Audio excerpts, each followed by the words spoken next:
Nyankopon ni Abraham kasa. Go and read the Bible. What am I saying this morning? It is better to walk alone sometimes. Obiani oku a waku Emmanuel Usu waku a waku Kwame Minka waku a waku Abrabo ku asam na meken Desmond Sowa waku a waku Raf waku a waku Obiani problem a wo face it is some pempenzo ya yedri jai bina bonni kasa tenten no any complaints ahodo no ne bunko to de ko nyame anim na ka wasam kire no wono na obetima ka wasum asam kire no na wona wo sound no erade wa yede obema omu nyina sane yes yes every Chiba wa video no baby awo bia mame tonka WhatsApp line no WhatsApp line here 0208984166 and a Facebook video on Facebook Live Power 979 Miantonka on YouTube XYZ Broadcasting and the comrade Mutala Mohammed Ofia comrade graphics and so Ofia say ye bedin come out for Yesika Samon Toto ye afeso ye be the judicial system ye ura kanda pa kan ye no asem no kan no mfom so bi wo man na National Security Minister kanda pa your kafa judiciary no mfom so bi wo man na and the questions li bia ye bisa ho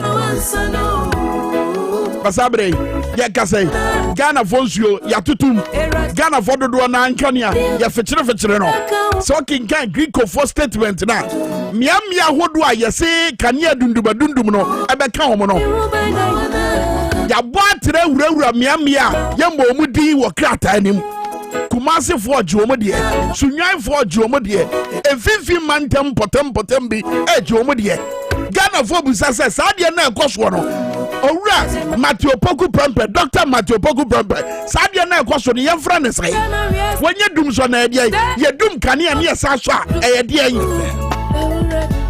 ede ade pa na mu siesia ye timi fichire ye kane ne sa ye mo obi akoko asa Ghana ni de wono de nenkan konya de hiamo ba mo ba ba mu a mo sire tumi afri enten no mo ba ye monim mobo be bu nkotode e wo yanim aba kika nsema kase te se de mo de osoro hemam ankasa e na ba wura Ghana abedane ye chebre ena ye kire mo no ma enkaye eno ma nsam fata ye de ze tene so a mo se ye nkaya no ntum ye mpa ye nie ye de ni hweka ye mpa ye nie ye mpa ye ni nwuma aboyi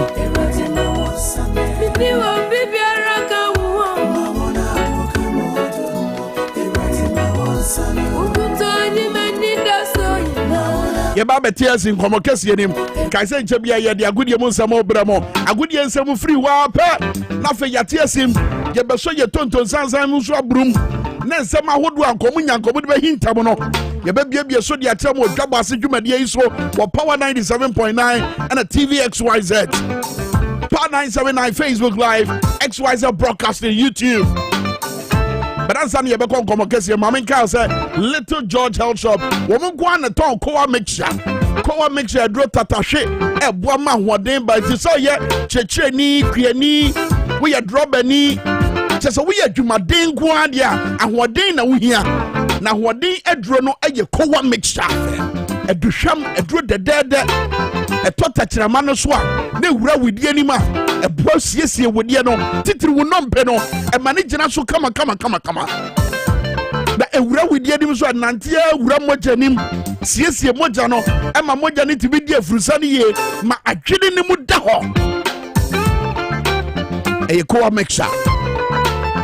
mixture Oko Little George Health Shopper and what time community 5 what would a PV of being run about and a presby saw dining them Oko being to be and ya kwa make sure you be at all and to phone fresh 0243-140-213 0243-140-213 Kaisebdi Ajatum Sen Gratwe eye rough ye crowd of family call Ase North constituency na yentie de tememufo e wo ho no nyomo ka fa nia ato omo member of parliament afemi wi amedo be kon krata mu na nsem ahodo ampanifo ni bia ka no be de beto manim titiriw nia owura jachi kwesen e de akoto supreme court wa bre ne supreme court atemu eba yanko ase north say na temamufo eka na se de mi hu asam no yesre nyame say sampa say by election e be ba so dia ye wurajo kwesi mo pa abada ma won pa abada bibiara da wonyina penti na ye won no na nyame ayi no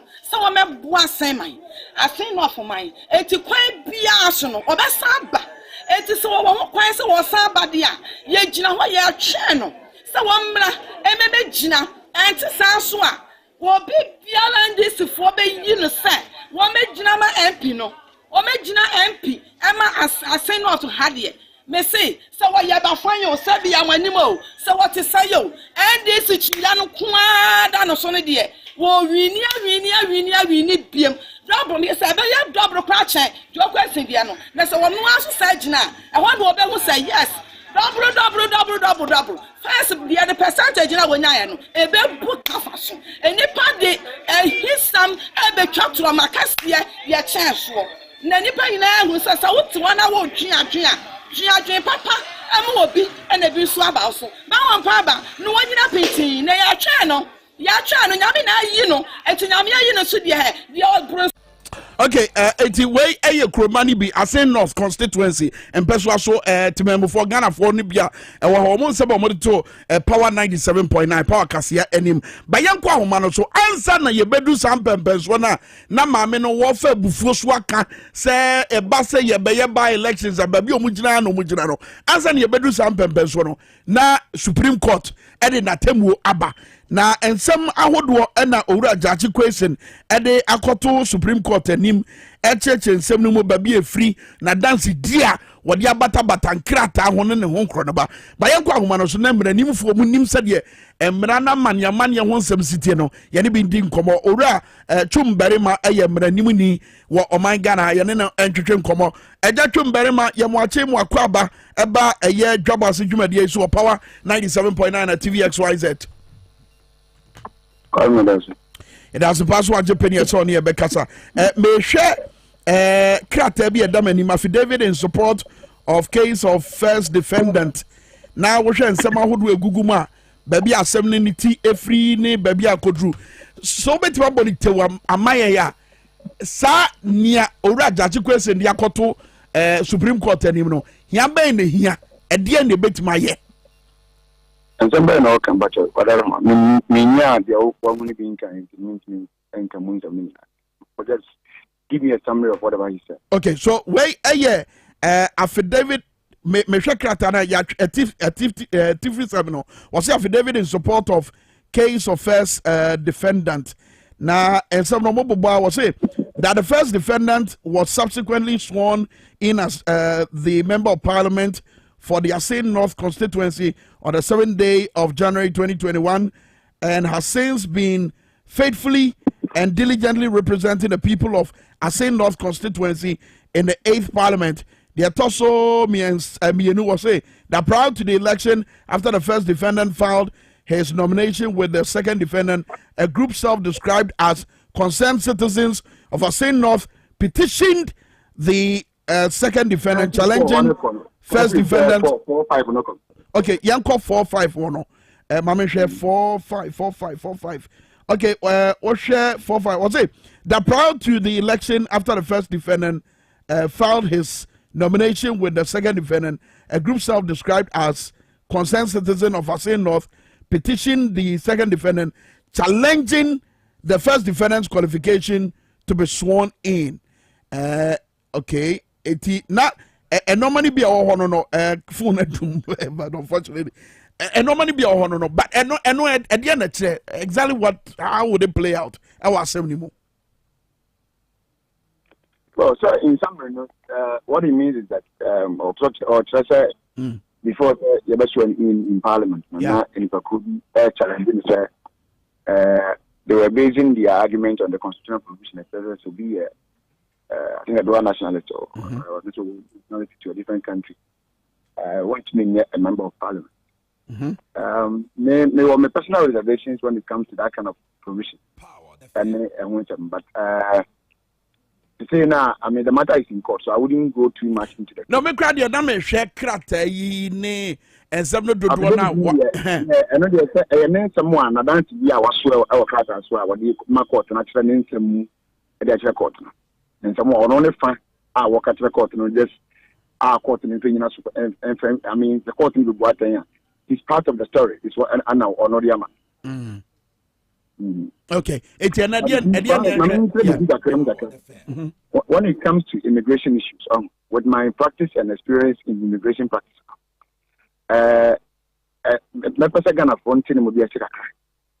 immigration processes now, what the file will stay, and that's be a give one tracker, a war, what whether UK or whatever, being and I say, I would add now, say, was citizenship.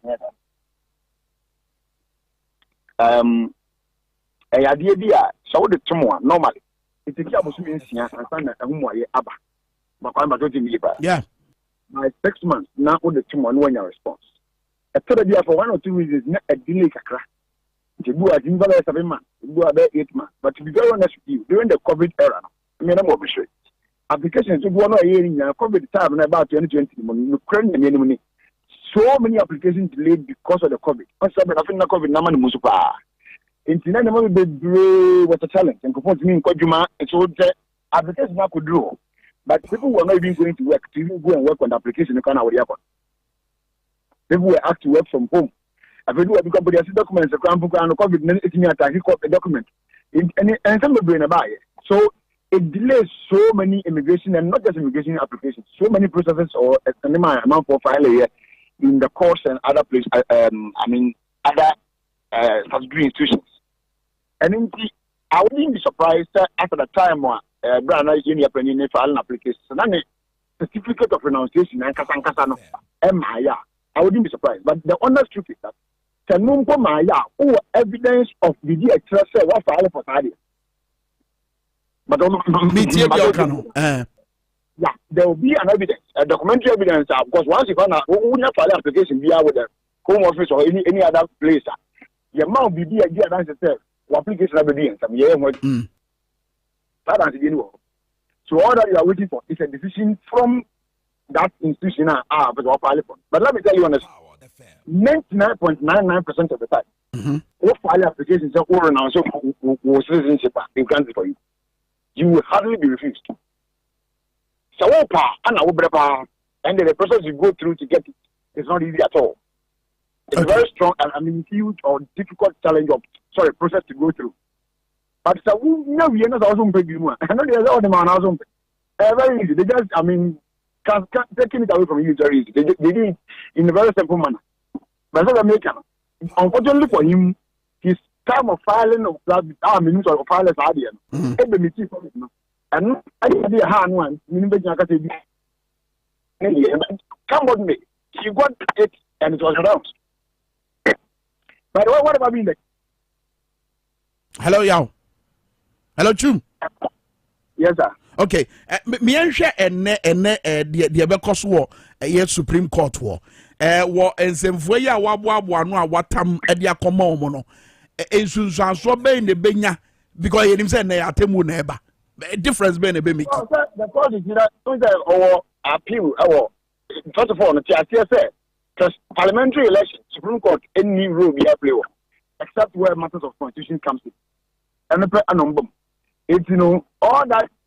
You see, I'm not going to say, once the High Court didn't become a ruling, High Court ruling we are on parliamentary elections, and the next court of a court of appeal to appeal against the decision, which that one is pending. It is a room of 3 years, your reckon, and then you can react.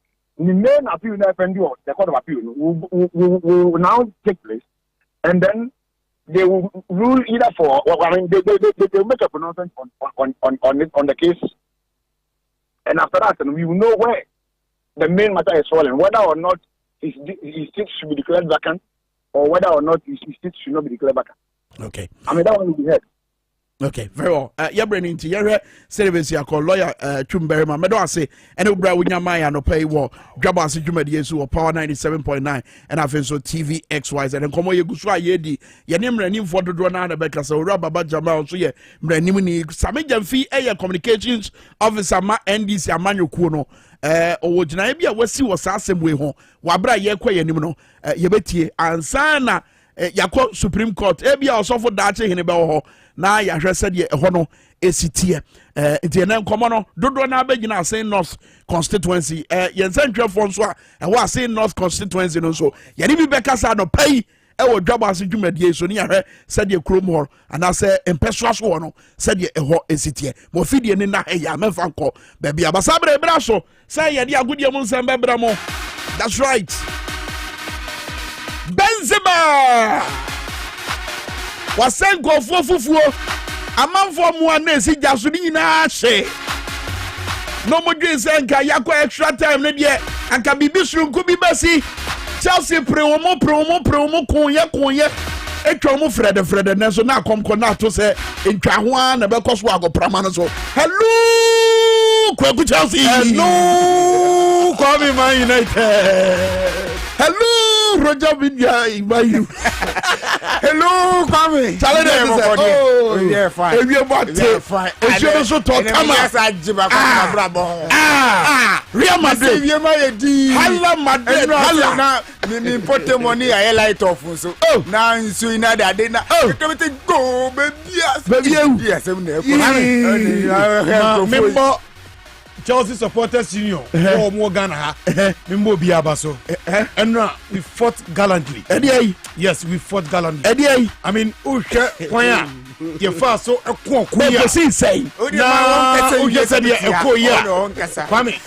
Yeah, Nantena, ya dear papa, and then never bomb Basso. Is that because from Kwame, Udim says psychologically, the game no name favor. But who could game of such magnitude more? Adreno, Winnie, Wasu, Wakuma. And on nine now, the Boboni now comes to bear. Moko Bobo the same way. You know, I didn't know problem. Up by 3 goals to 0.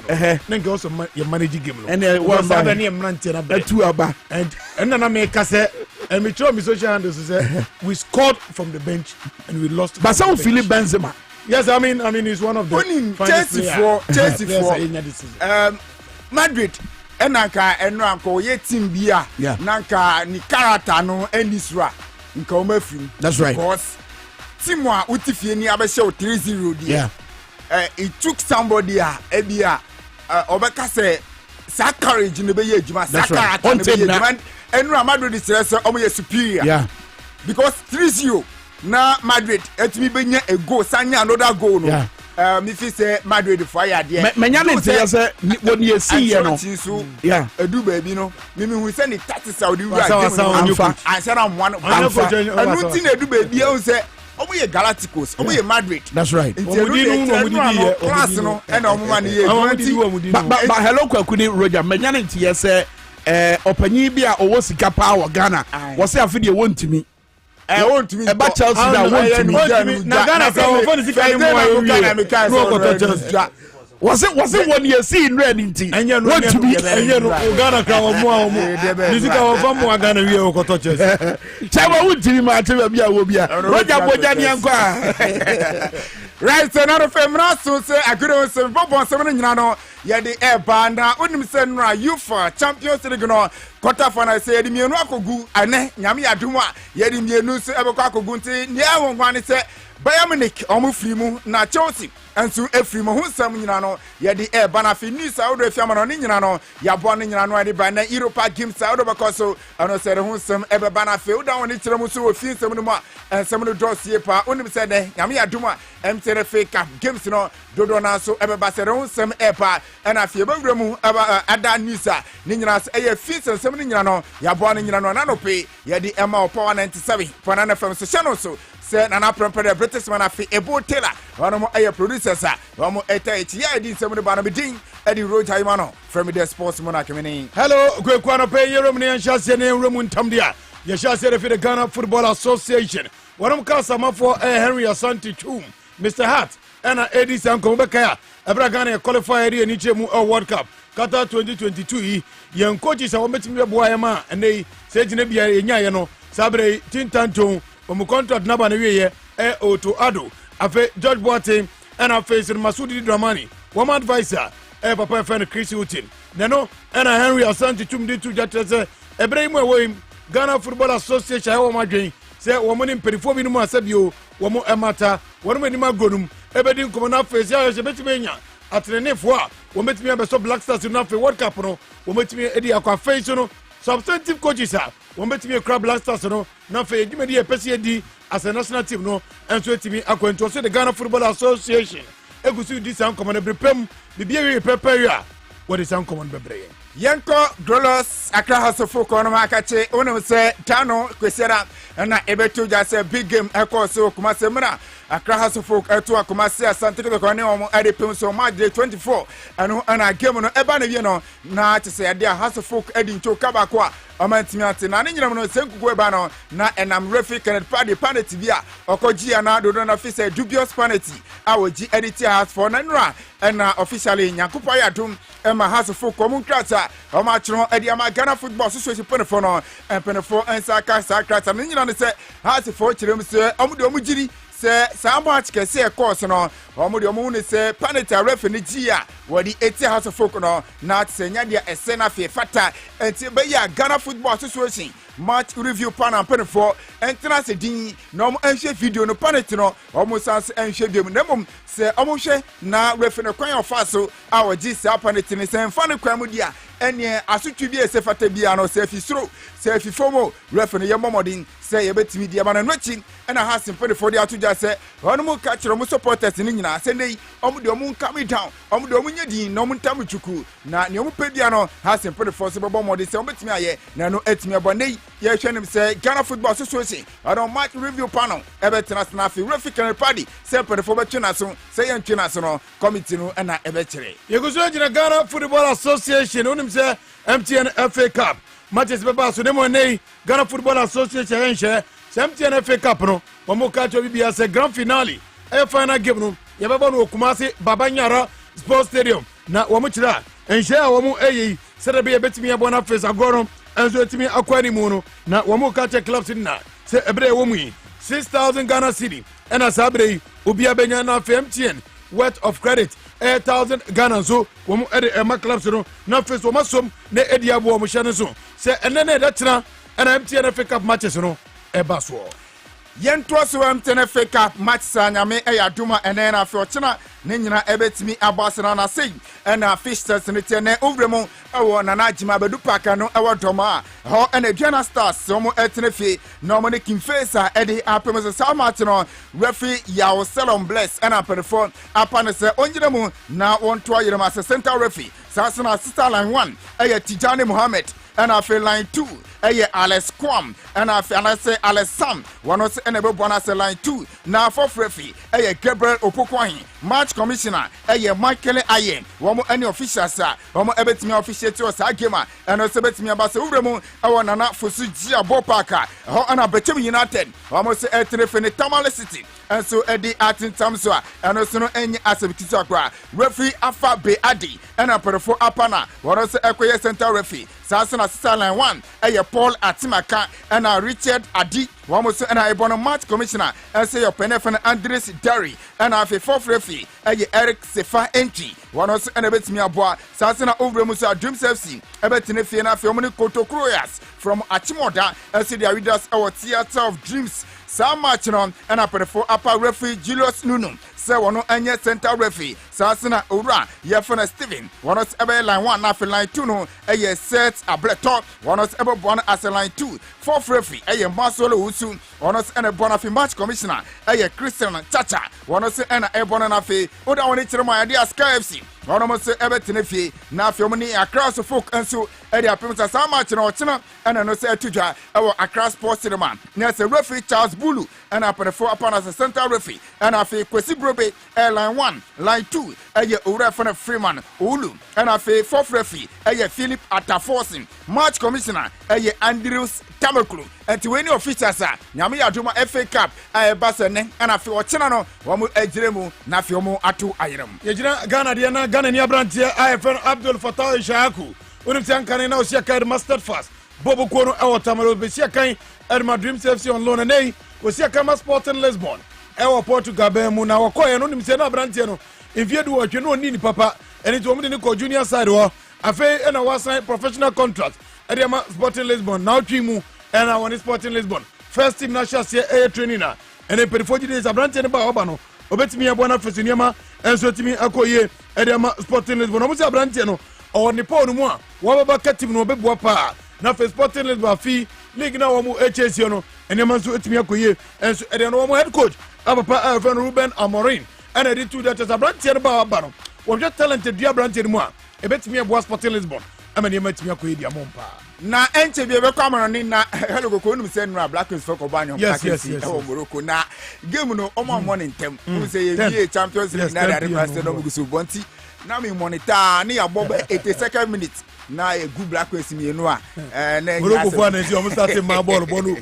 amafo ni abreu de bia no omo friendly match no omo friendly match ye di so mu dia na nya se isi Morocco share na chese bibi is some football coach na ese mo hwe no wa so ni me ya ese mo hwe no ho asem na mo kam into 2-0 on ye betimi akasa no one the point na yen kwamono ni enura UEFA Champions League return leg 2 games ekos na uko Alliance Arena ho na Bobo Cafe na Bayern Munich etene fe na Villarreal edi evidence bana bi no na se obi aposo atena baako 52nd minute and Robert Lewandowski edi kan poso atena edi Emma Timmer fe na se Bayern Munich no chi no na urem awa Villarreal for also akatia na se no so na Brontia ye fe na Chamo Chikozi Nigeria ni Brontia no wona so eti kan eboy Emma Timmer ye fe na Villarreal ekonya 1-1 awa sa game no boy esa se first leg no na Villarreal edi nkunum 1-0 enti 2-1 aggregate Villarreal for edi qualify ya womu awremu so awa semi final na awremu awa Santiago Bernabeu honomo na Real Madrid onomo so etenefie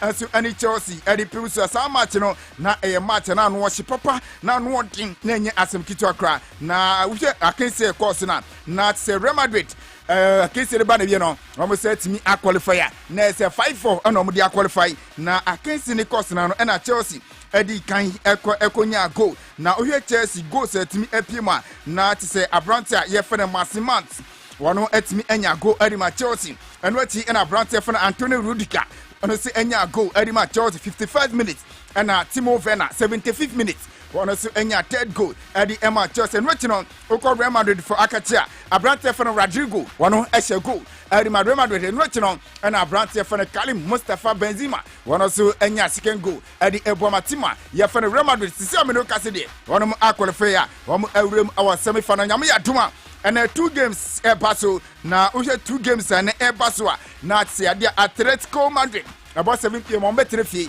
and in Man City Eddie Arida na for Liverpool and say Etna Anfield normally Benfica and so Eddie Atin Samso nini name one no matches in ba na wi and papa friend Thomas Tuchel tells you one manager and already two that say we mo feel disappointed pa nemom sabi and they we mo chest e wosoro wogidi e zeri mrantie de bo mo modern and we proud of the Nimrantier ball and no boy was it a heartbreaking. Sabio akuma etitia say Ebremu now was a Miazana Fe, a Yabati Minum, now went to be unqualified hard grade. But and they womanama woman yaje and our face Roma Jumia fine and Womu Germany, Nemum a heartbreaking. So meant to be uncommon. Thomas Tuchel, Chelsea manager, and a distance with a tuja. Maybe Kai former FIFA boss, Papa Fana Joseph Blatter, and they report about us always saying, Sabi by Namsuma FIFA Jumari Craft in San Niat and saying, Yami Aduma Pennyway, Yabes also Edinako Jinako to be June, and as Sansi and Abessa Sabas our Switzerland Secoba, say yes, Sakona as us a booty and Nanka Ubianka to say FIFA Jimmy Crab, Jeffrey Sim, on in Yumania, I didn't know still. A professor Muntiasi, Pennyway, yes, I didn't cook you. Now, and Manchester United say Eric Ten Hag.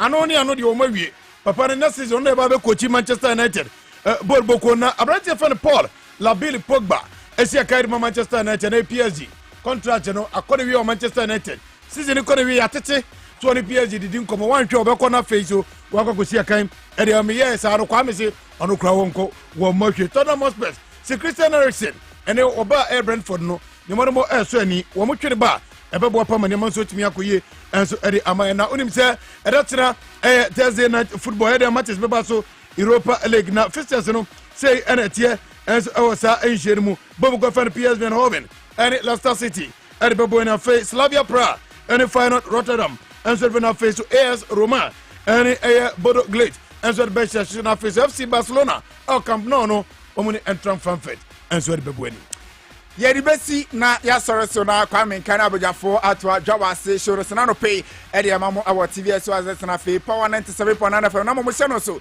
se ebo 9:30 a ana se ebo 12:30 a ye baba na fe ye de agode unsem e de abro awo power 97.9 FM so bitin e de Roger Yimano from the sports bona kemini. Hello Kweku na prepare British man Justice Ebotila ete kwam so mwe na so mo dendende se menya hu se me bomo chi a e na amanfo frɛ mo kansem kyerɛ mo no me ba be bomo chi bi owura se me gemfi se wutie mi a ye di nkomo nra nkomo no ye hwehwɛ no mane nsi ne nkomo na ye di ni se on the back of eye de ebekoso Supreme Court wesi gina ye bi o ehia wo se Ghana fo nyina atibi ye pese ye te sa gina ye na se eti producers frɛ mo momfa ne ye nkasa ye ni nkomo Matisa say makani say no telephone no wire biba wa ka kire no etimi ka ne ye na telephone no wire watumrika wa ka kire no akyere mu yi akyere no lawyer Samija Mfie fro fantastic person no ono abo ho nyina no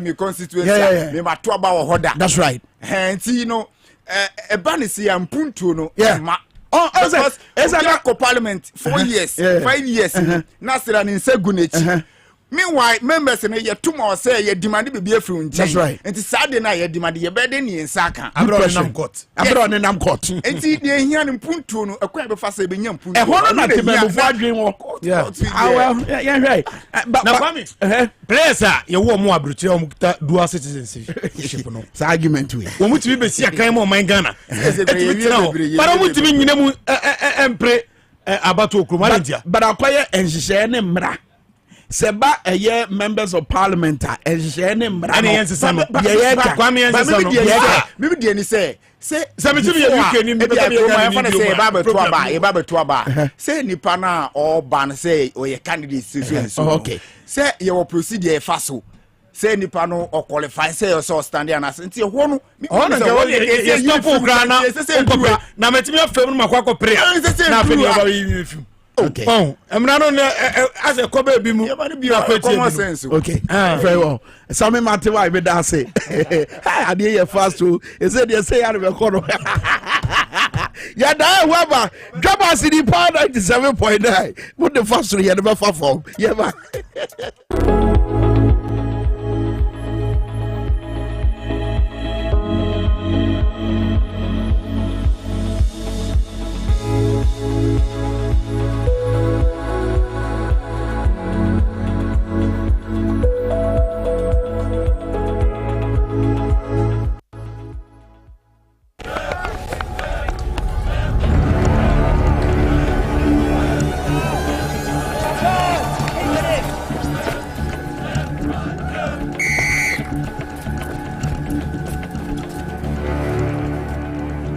We are one man short. Should we invite him? Yeah. It be old cargo. Can I join you guys? Yeah.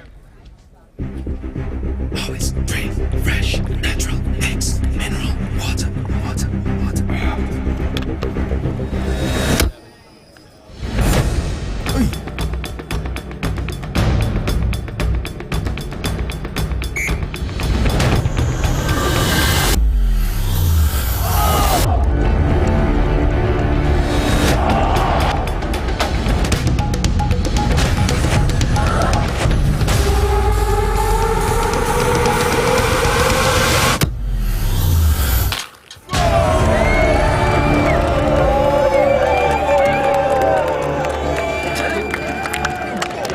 Still got it. Always keep hydrated naturally. That's my secret.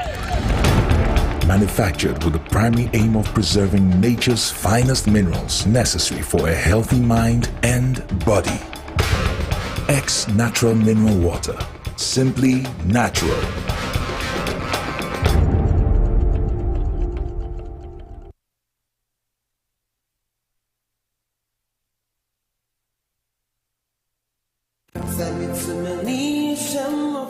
Easter Chirawodo, Minso Midieni, XYZ Broadcasting, Eddie Easter Chirawodo, Eddie Ababe Boadi, and Yasam Katwa. Easter Way, Yabetre Oman for do, na Oman for Yetro Modo, Ayan Crofua, one more any Ashafo, and Kakani one more in Yankafie.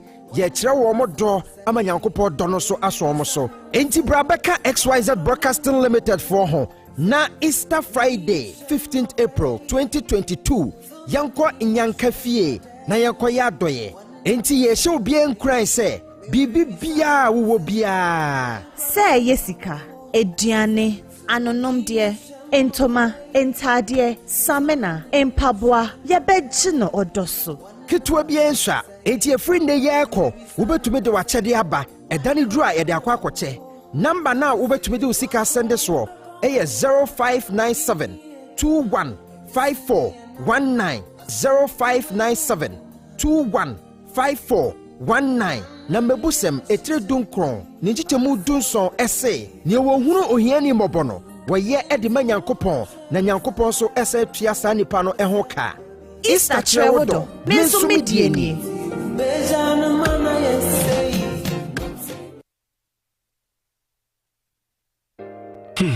If I cry na menyisika edia ye mefui Ehifa pa na menya bosia edia tre medwuma yimu Kai kra mabre menye busia ato taxi fufu Suhum Rural Bank. Suhum Rural Bank.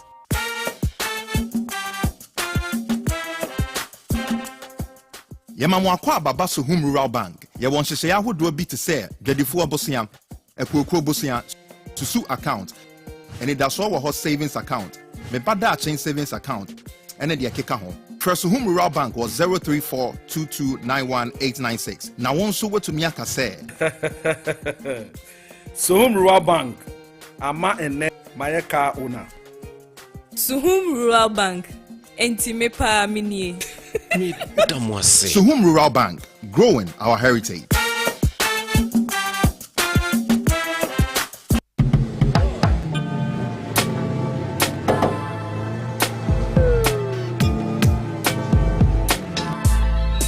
Welcome to Auto Check Vehicle Diagnostic and Licensing Center.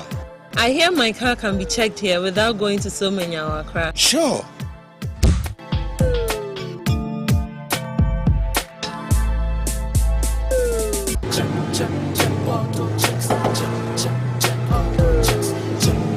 Emission, check. Alignment, check. Brakes, check. Visit Auto Checks at Koforidua Aquadrum Road for the roadworthiness of your vehicle, from saloon cars to heavy-duty industrial vehicles. Madam, your car is now ready for the road. Thank you so much. Auto Checks, check. Auto Checks, your safety, our priority. Check, Auto Checks. Welcome to the Royal Dazzle Event Center.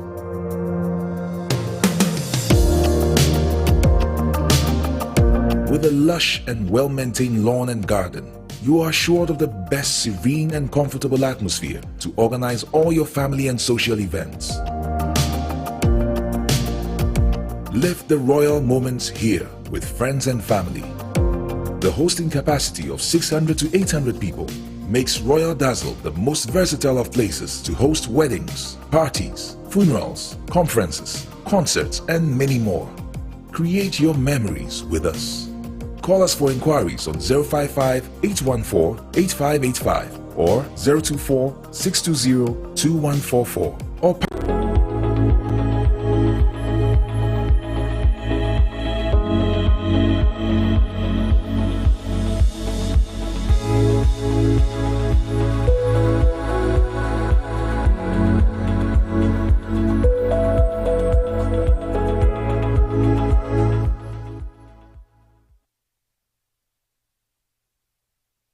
Sawote Konkoya Natrasa Samaba Sawote Konkoya Natrasa Samaba Sawote Oh yeah, natural samaba.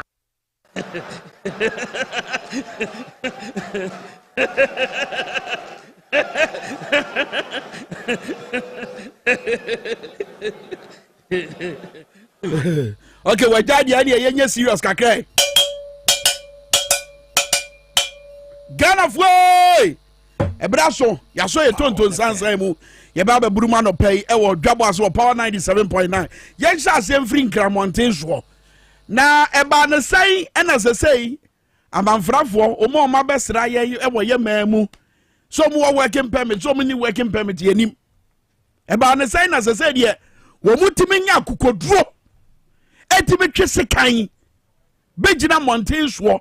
This kind sign from say what the second be jobi na what yetiam and then wa kasa wa abufu kwa so na wa threaten will be a yet dan ya bedu sam pempen so we mi bisa na me pese ehwe sa video we na wa bra wo hwe sa video we fa ade we tu trim wo your mind na 80% of your economy is run by foreigners and as is run by other countries say and our mind be oko Ghana Stock Exchange ya Ghana businesses pa ya list you more stock exchange so e ya fia bi tise wo singlet dodo na ye amama hodo a omudi omusika abeche oman mu a obabia bi omu companies omo ene ya list you more Ghana Stock Exchange afen so say wo hwe sika ye hia say ye de be siesie kuroi ye de be pagya kuroi a dodo na ye loans grants ene sika ye sabe ye kosre every abrofo ho ye sransa ne yetimi adidi by ye maya yes ye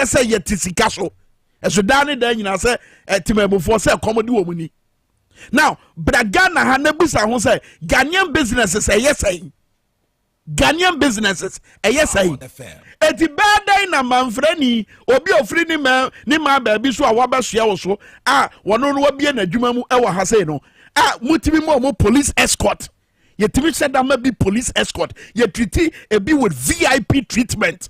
Your mom bigger treatment. Your mom feel say yes. Just a protection be omu here bia ya de mom. In fact, ye buomu say omu hu here e chenti mamuni na ono na tete de bawure ma wa bie na dwuma mu no. Wa bie na dwuma no. Ye de obuo ema eye amanfrani no e chen eye temamuni no. Eti badai e no mu nya sa akokoduro no say se Ghana ni bia ye ni bibia obetwe sekai no de assign from we video we so na ma ba vote the video so IGP dia na no wo yae no aye wu se obi ekuratu a wode ne na ne na ma mokwache wo no we so mokwache no hwade we Yes, somebody in shop.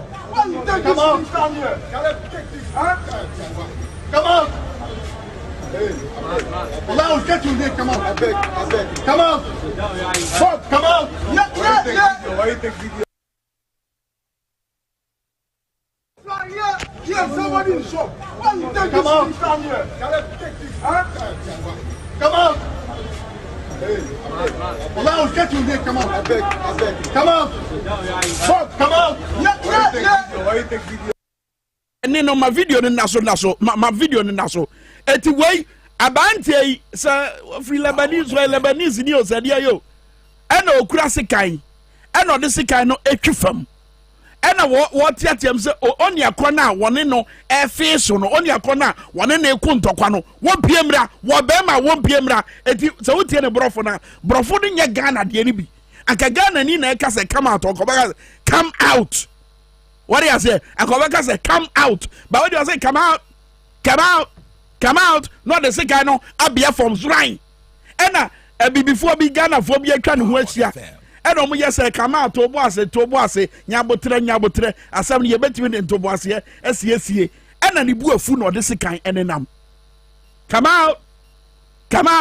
Now latest report say Lebanese man packed his car in front of someone's shop at Osu, where they are really handling for almost an hour. So the shop owner told him to park his car well so that he can also do his business. And the Lebanese started abusing this gentleman verbally, telling him he would kill him. And then came out with a sword, and the man ran into a shop close by. It's way Lebanese knew. And what chase kind a shop owner of the shop no ni shop him ɛna abantie de ne car Lebanese ni ne ɛkɔ park ne car ɛwɔ abantie no shop anim ɛna me ya shop attendant no ɛna na yɛ sɛ wɔn free hɔ enti abufuo so ɛna wei asi ba wuri yɛbɛsa ba asɛm wei so yɛnkɔ yɛhia paa ɛnɛ brame so raf ne yɛnkɔ yɛhia asɛm paa ehia da Ghana for dodo na akoma so teacher mo Ase North constituency ɛna ni nyinaa gyina Supreme Court yɛsatem obi be free hɔ aba lawyer Baba Jama ɛwɔ ahoma no so former local government minister former deputy minister for information in the Mills Mahama administration yɛkɔ ahoma no so na yɛne no entwetwe nkɔmɔ ɛgya Baba Jama yɛmo akye mo akɔ aba. Hello, sir. Bibi aboko there. Nyame na dom ekuram. Baby a oja yesi na hwan ye gina. Honorable, yes so me de mani kire eye Ase North a. Amanfo adwi mu nyina yo mu he lo bi ebusa se na de na beko. Eti for yen a asem no se yen hye da ne akire na mranim fo mo brofo no yen hye da nte ase no. Mesrew papa mu ne bubu mu kire yen. E de na beko so ne.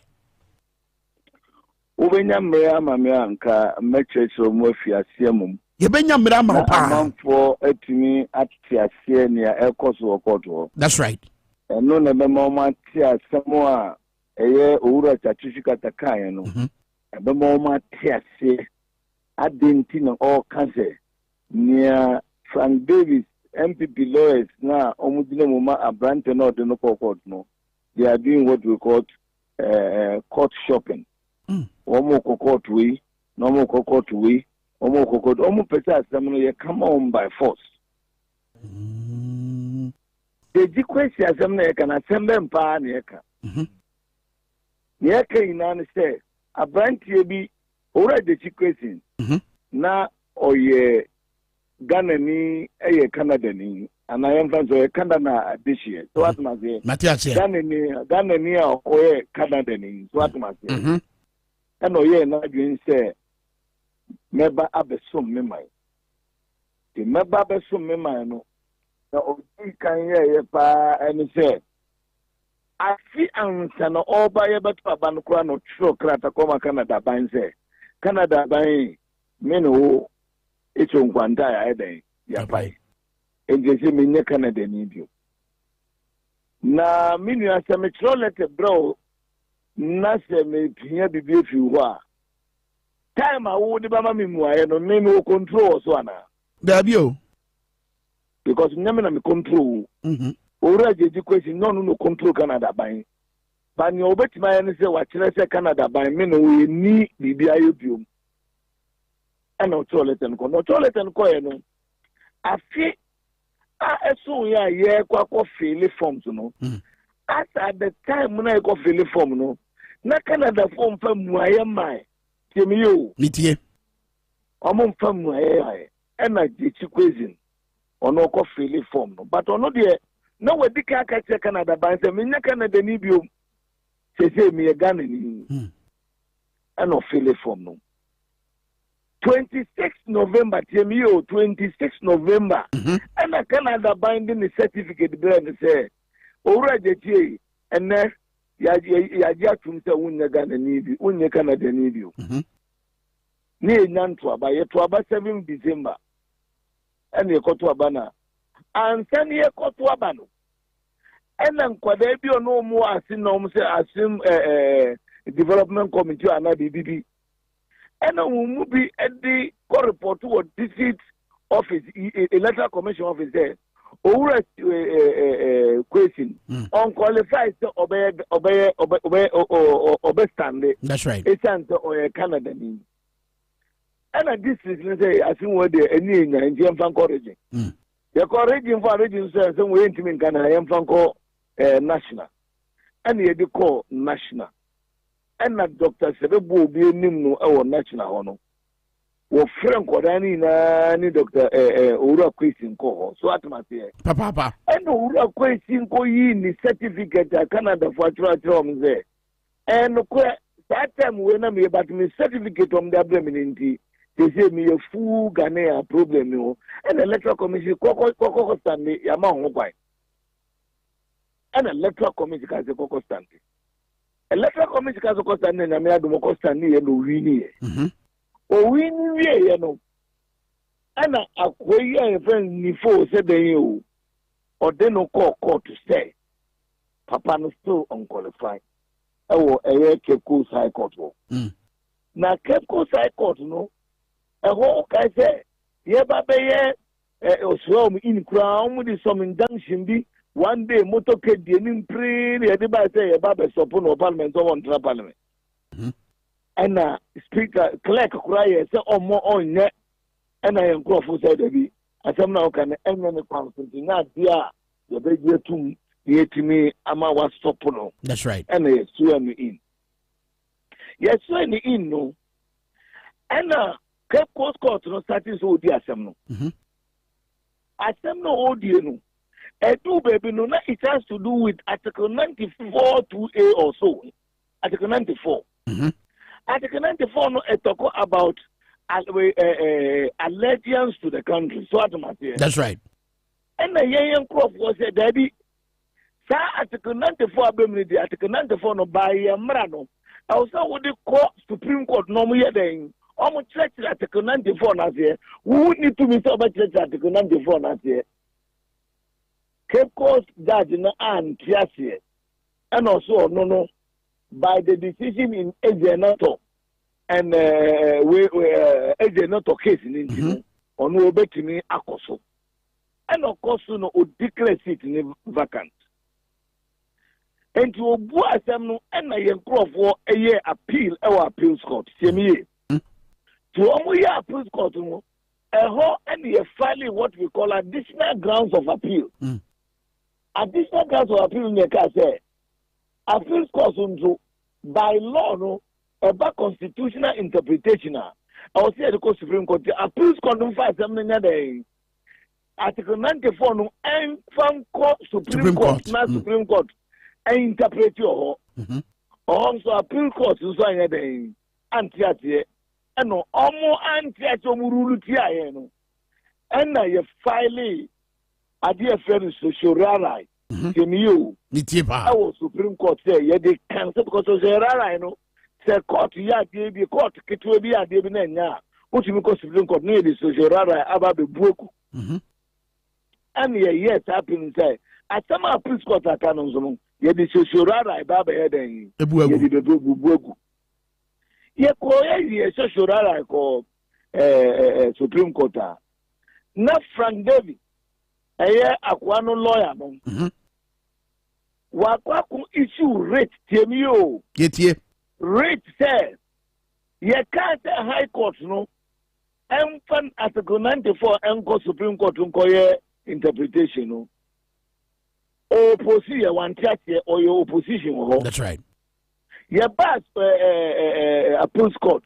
Also obey your opposition on church say you see em fa dey no Supreme Court because Supreme Court no e hu hia say dey ade no ko.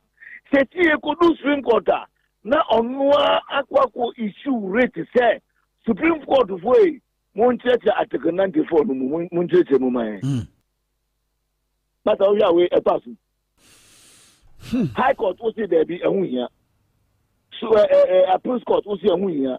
Yeah, call Supreme Court. Now would the ethical court say Supreme Court one church Article 94 now and Crawford and church no church na yehunu.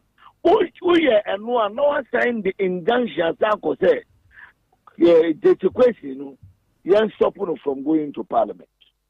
And once them they go can in the eti ene de mo Supreme Court dwuma na wo bedie no ene say yen stop Urajachi question say mo nkom ra so bedwafie and as that is the injunction application that wa and no yes you are your opposition ya filing to what matter okay ya filing opposition na me adumo and Supreme Court better so we yin so mbetimi akoso ama we rule a clear application no because application go after no be move application no when them say you can so be move file and say wa file that we also san ko move right right and then no be ko move na yehu ni a e dey asem no emesi mo gina tia ensem no opposition dey mo so mo file opposition no mo gina tia ensem no but I ben the batato Oh, yeah, the say I didn't know but here in Danke Aquam. Question I didn't know but here as parliament. As American can Canon Sono your constitution by article 14 or 19. I say there's presumption of innocence. Obi krame ye kata na asam ye nkan wie ya untimi nka se ni ba kudi for o ye criminal kra na ye nka asam wie ya untimi nka so di for anameboa so ni for so the halent na so free parliament because asam ni nkan wie ye kuzuka okay if ye nso ye ntia se so baka se papa ni ye ni free parliament because asam no ye kuzu e ka asam ye nkan wie okay afa ye free ye court ho na memra sawo as a politician say why a member of parliament da na fe yenko ase north constituency Ghana fo e wo ho a omoto owura jaji kwesi nso aba a omunya agidie wonu mu say wonko gina ma omo e wo mrahye badwafie no wo mu hunu de ekoso yi sei oh obi are ho okro no mu em TV fo ni radio fo mu bebre mako akoya amamfo interview eyo mo ya yo ma reho eyo ma tete so ma to abamu obi amu ma papa ya sumdie na mpunti oso de ba wono onfa ma ho papa no tama ombe ye MP kura no na ewo mo ano de abo kuro no bebre to atmate anka o ye ma no kwanya nko betimi aye na e buru so safra unfortunately no enam nsensem we ni sebe asumufi enu ya okrama be de nya da pre to atmate enti ama nsem na ye basa me no kase no what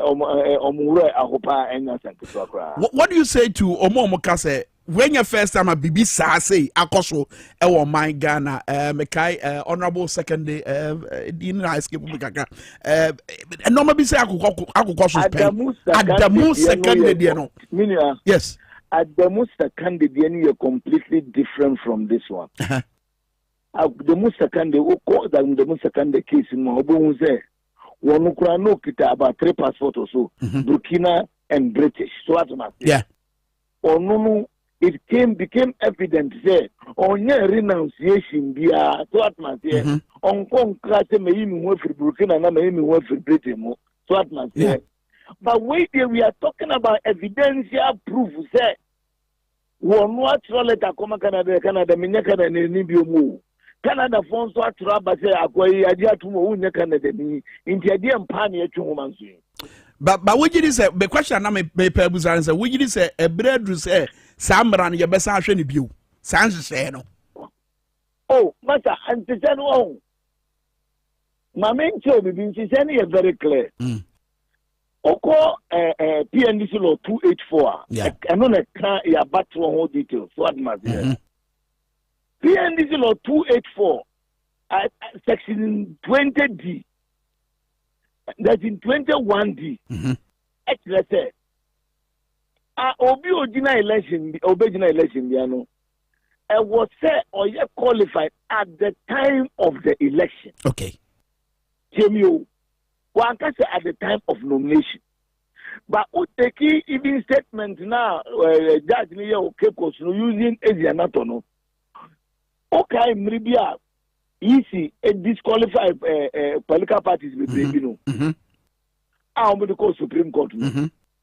Supreme Court per the decision by their decision delivered by Adinirano or even nomination and event a process. And you nominate it takes through some process. Also, we say. But when you pay a PNDC law 284, not to the class, the person must be qualified at the time of election. After the time you talk about 20th December, 20 December, no. Now the question, when you need renunciation letter, certificate of renunciation, if you can, 26 November, you have 7 December. So, what is the ambiguity here? Problem interesting. Very well. Yeah, said you're never see a cointy. But I mean, expectations near high. I'm out for can't send me a big crowd. They can't depend some new room in the home crowd. Yeah, said you miss Yako. Lawyer Baba Jama, Edasipa, no bra Yamaya no pay. Ono so abebo ne tonton zanzan na tonton zanzan na ye bom no eh de ekoso e wo Supreme Court. Raf, mame National Security Minister Kandapa. If the interpretation of the law is tilted so much in our favor all the time, people will start accusing the judiciary and will not have the confidence that they need. Nasabo dia tudwa in fact be punama manfo and so echo madwen e wo ho. In fact all kind Arthur Kennedy ono ne nsem bia wode abeto a mountain so a emu orem but before me call Arthur Kennedy dia no so no ma me kum chacha fato so kum chacha prophet kum chacha yet so still accommodate yet you know when I saw kum chacha me beka na wo bi bedi matam me di atam di ekora matra ana wanu wa ya me de me telephone number to dwa ya me pon afre me ba ya wa ma wo yile jaw me donya me di wataba ma hukumu jaw se adi me tumi ni watam ba me se wanu wa ya na wo di u chata papa na wo ni matam dia na wanu wa ya pa wo di me wie na me di me telephone number to dwa na me di ya to dwa ya no wa bomoden na wo frɛ prophet kum chacha e wo me telephone number na me di ya to dwa eno ya me private number ena me di ya to dwa wo di ya frɛ me di watam ma hukumu jaw na wo yile jaw sabo te Ghana na obi be ka no kora na ena ne apam political suit ne ya de yasew sawa na wa me wa hanti dai eti dai me say tama ye papa John Mahama mre so dum so ba ye nyina ka ho asem enne enkoyi oton ankoyi ne yabaka patron no ekosoro dodo dollar kosoro enkoyi eti we ma kana sa won tema se na wo be ye prophet kum chacha we ye me family number na fra me ana de ye ja message mami wo tro brofo mi mi yawo ya voice wo di o mami ma ye bia ma wo fie wura betu mi tonya me eti question obebusa ho no said ye na ba aso bia bu afui na no so hwe the passion with which na be poso hima e kasafa owura Kennedy Japan asem na fe so wudi the passion with which I had a tie kasa wa kasa fidie so a wo de abusa ho wa wo de wo se amanyosem no ntanye bi wo fa ho nya amanyosem busa ho se edie na asi wo Ghana so obi adwalai wo de hwe adwadifo we ne ti o mu nsem na hwe o mu yobia se de no mu si kasa ensem no so o mu ka ne nyina fa nea e kwa so e wo mu man a ye fre ne Ghana na no mpadifo bi be ka se mu nyina mu ti sika so adenti da wo se komode mo hwade we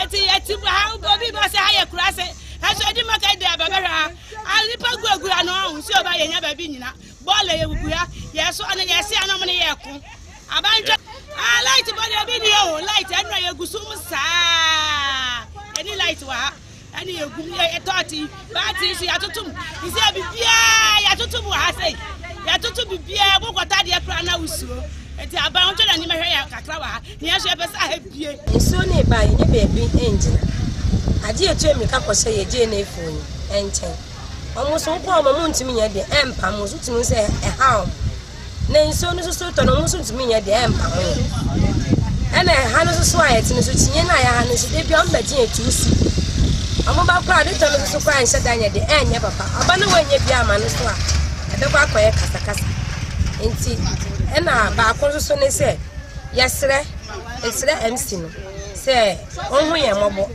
na mobo nya patanye de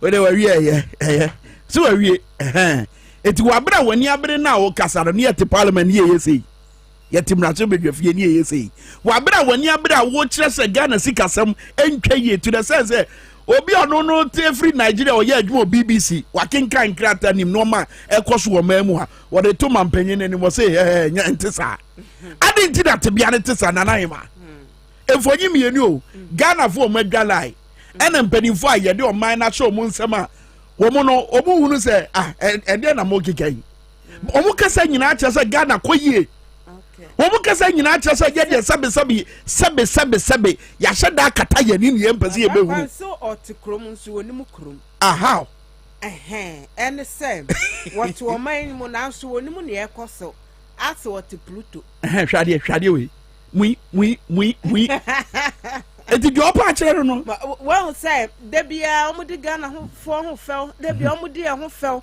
na megide sesese adeɛ ɛbrɛ na wiedu Ghana fo dodoɔ no anso ɔmo yɛ discerning eti wontumi megya hɔ meyi nsɛm kwa sɛ sɛ de mampani akufo ade na be de akyire ba omi ayi ɛnkyerɛ amanfo sɛ yɛnyina so nto abama sesi a adeɛ no bɛsesa. Yeah. Asisa Krawi. Rabiatu Ibrahim said the system is not working. Manya ahwefo no ba ko o masese a kire say aka 1,000 days ansa na yakoto aba. Nti amanfo a chance esese. Asa 1,000. We yamacho. Me yam graduate. Dabai ne aboske. Ori ase e. Eni kania dundum. Eba kwame. Ti etutu nsuo mu. So eye pass abai we oye otumdum government. Ose dey otumdum government. Otumdum government. Ti oto pipe mu a. That's right. Na wadum kanea. Na wo wi a wabeka jo se kanea bo no ye be ma so. So ate no nso. So annoying. Ada na mo incompetence ne annoying. Russia and Ukraine. Bibi Russia and Ukraine. Na COVID. So na me ECG ne great kono. Said de me dwa mo ne Ghana fo se dwa mo na yasem keto ahwe montumi fa manfo eni agrosel.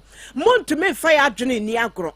Mo na mo de statement by bra kwa me yete ye ba bi yenka bi nhemu. Ana mo se April 9. Mo ba ba yen siesie adwumadie bi. Na ebe take mo some weeks ya che say June 30 and mo be wie 30th June yes you yati ase what say ye 84 days. That's right. Which means you dum so na beba transmission lines back kwa me ye ho aduma den na eba tania ne ye bedum no. That's right. Enti da obonyuma ya sha ase ka say dum so na mkwan so ba e na ECG ne Greco mo ba ye se da bia ntisa bibi sa mai bibi sama enti obi aka se drum so baba enya no kre ansa na Dr. Kwabra donko abo kokko ese drum so bi na mkwan so eba na mudi mrika be refute ye ze wonya isanse hunu mudi statement iba na de chepefun efri na no memre da foi na akosesa drum so aden my pani akufo ado abreso de drum so ni ho wo ho ye de Sesi adum so no great konisi de mimi samo say ye den ada na muchi mu ode sa bibia mu de be ya mayosem na no mo krata no mo de beto monten so no na yi o mama na yi mo ama first one second one ene de mu ye incompetent papa Mama Shagana for before what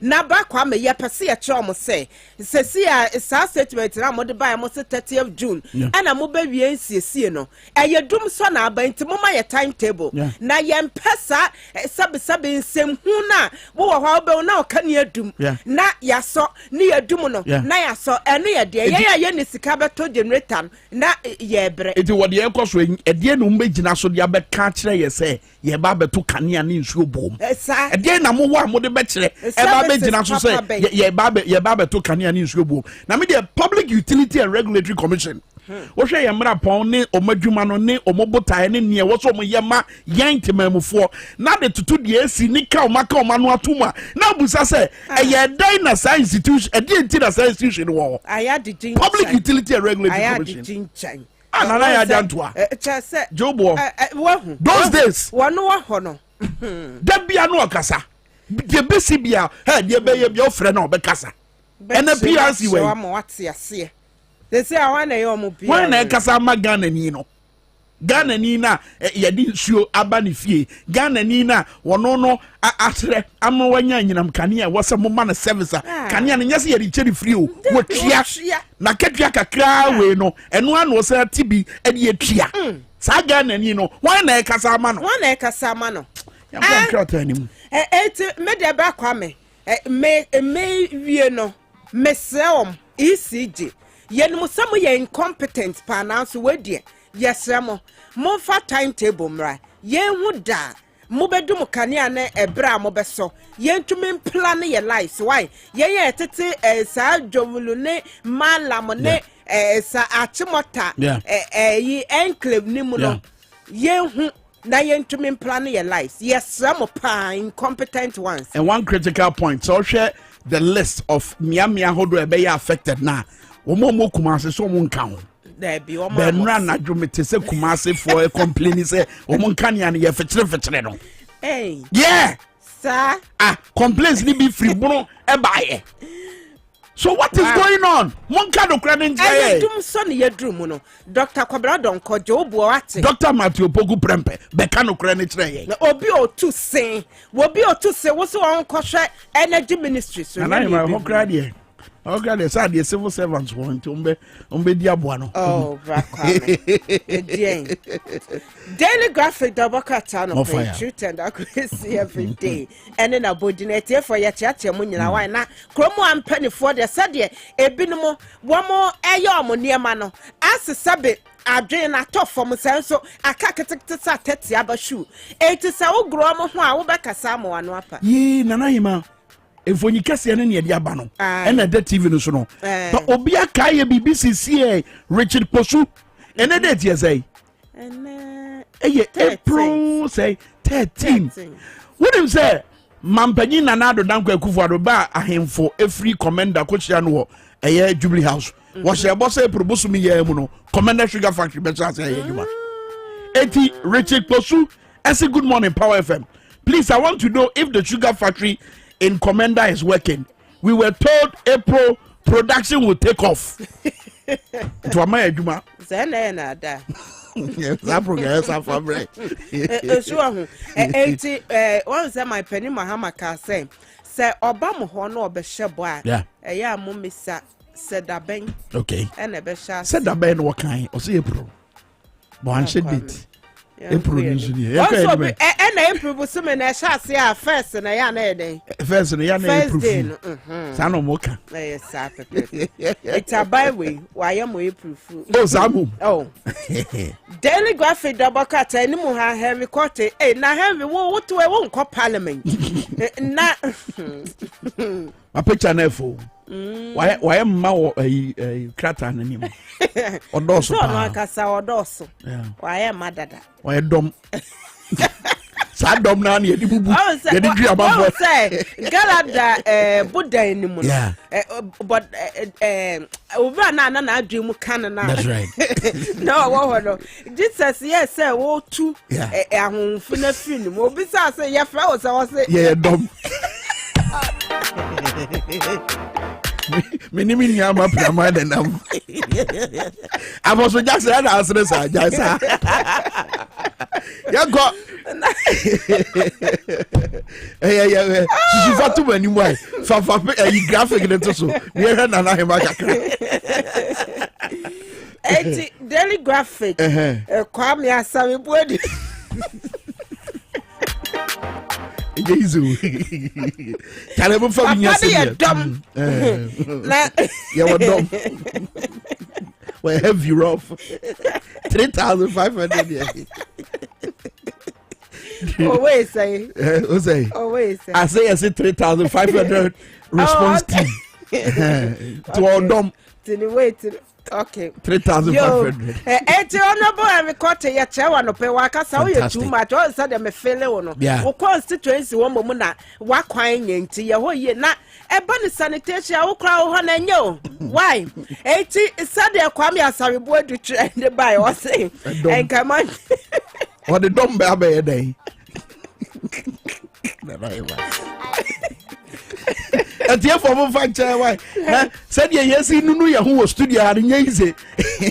What's same? And command Temo Atsna, yeah, to say, yeah, regional coordinator council. One more addition should be Eba. Yeah, what they city response team, Eba. 80 any part 3,500. and a train woman, a dumb, yet train woman, woman baba shama, and ranketing kitia, ya debo bra, ewo krukesium, Macy assembly, emuno, woman bashama, ya enforcing ya dia juma, 80 was a banner sanitation, any indiscipline. When you're from Abaye, now we are different. Oh, Sunny Abaye. Okay. Ebe we ase ba kwa me ya baye. Enti we say ye ka in discipline we ye kromi. Eye wo mo eton ehiafo mo brofo a wo mo etonton ne ma ne ye ba be pam. Enti no ho training no ma akogye no. Na fe so sanitation ne de ho hia. Edi pa bi ye nipa bonefo to the extent say what come wo no nsu a no wato atofo. Enti safo no me pacho response team yes mo say na mabomode yina sika yina sie fika no esifam na waba befa eto wase we say yedo mo ko bunda se kra na wo ko gi training e wo ho Ghana Armed Forces atai omukodi training e wo ho so mo behwama enforcement etumi aye adwuma de bokate e de sa asem no emu amanebo aba. Okay, na mama me fa nko chronicle no pay kojo pon kroma ni mfonyi en down which say na ni abre en wo ka asem ba ya tre en ho no con to TV3 protect your reputation. Hey, ada TV3 for ya bibia na enra na yeso mo adimfie aduonu enum na no mo pa o ma senso de ho ntema eti ho dwumadie no sa dwumadie no na ye mo to mo nsa frɛ kojo pon kroma se o me kasa information minister. No, we're protecting the reputation. That's a question. I can't answer.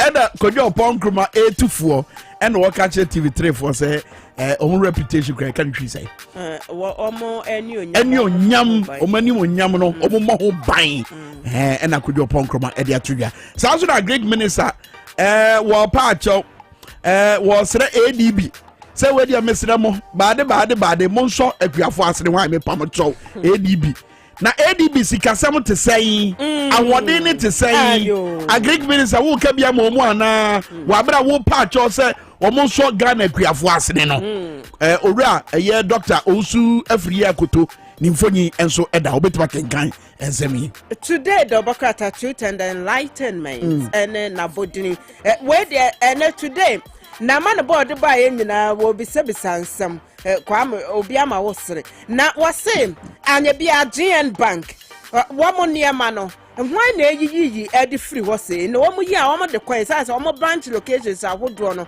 yiyi wo mo niema e free wo de call emia ahodo na obisa say shareholders no wo mo ye aware of that move na University of Ghana yesu upon ba akopɛ wo say you je mo ye too much enso mo de ka mudi ECG ka 80 yes mo entria o mo ka dia 33 million Ghana cedis no disconnection be chimo you be trouble light mo 33 is a million Ghana cedis wow hey na ye dan na ababobo so sa just say eti bosume bia no say kania kania no say bosume ye pia eti bosume bia no na sika ne ye dan ye yi sika ne bi to say ye de betua kania ka na ana sa sika ne ye bibi foforo na ba kwa mesese a aban pese universities ne nso show mo ho idie ene na ebeye din mo nya nhwe mo ho kra na 33 million Ghana cedis na mo hwe mo the transfers that will not attract e-levy electronic transfers and say abefo kwan a ye fa so money sika nia e-levy enka no Daily Dispatch ediaba ubetima kenkan and say no Canadian Japan joins race for MPPs. And I was Canadian Japan joins race for MPP's 2024 slot. Okay. Kennedy was somehow canyin. Well, now could the tassamono. What cried one could the to the young cause say 1 second the Japan at Nasi would TV in radio so black kwame. Now ya care economy once some more to Yakabi. There be a debate in one to me being no dear than chain, but just say politics are cheap. 18 hours so corporate side debate.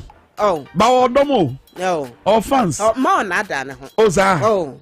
Can't quite more than but my Montias and Canadian Japan, according to Daily Dispatch, what in Wabajim, Wabeka Domino, say or also Epe Franca Tuni Dibre, our MPP Amanu Kunim. Kandapa Anka say, a judge for wo mo fa amanyosem enkata katomani na omumu aten ura gbavro latte ense wo kan no eno na Daily Dispatch ediaba ba kwa me chronicle se kwa ya sembi no mo se kwa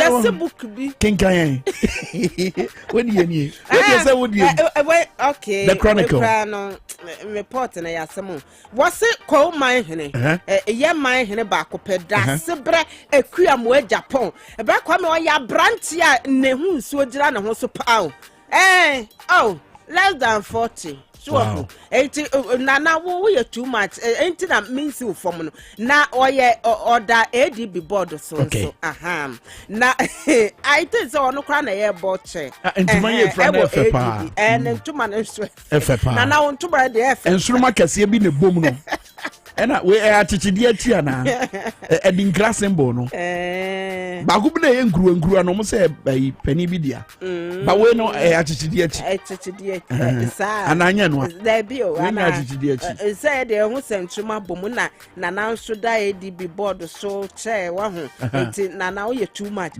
na was yesu nana say book bia woman and pa ho ntoma na nse ya Kwa State book eno ho ensem na ya tabire no a book ninti en ye ne court ese emu nsem no na to da na bi beka se wa plagiarize na so ba book nzumu nsem so de bebere zu ho ama focus o mo de ya de mo bi ya da ne book mu ni pay nte no so ho ba kwa me ya kokko sisi e there be okay sana what tue we ho ne ye be ko ho fiti weekend no create weekend esi ya start na what foforo du kuade na ko wa so dendin dia na sem kito so say ye di Easter no in a grand town ate feast dia ampa ye dwa obi anche nose mask me say you are World Health Organization declare say yade ne ko ya samo Ghana had ye ko ye dis kana wie se ko yes ya wo obi ampa ne anti mbeti awro mu nose mask ye ko paraglide e wo Ebra na be ye bi wate enya asem ketwa afu we de ye nteli na daily analyst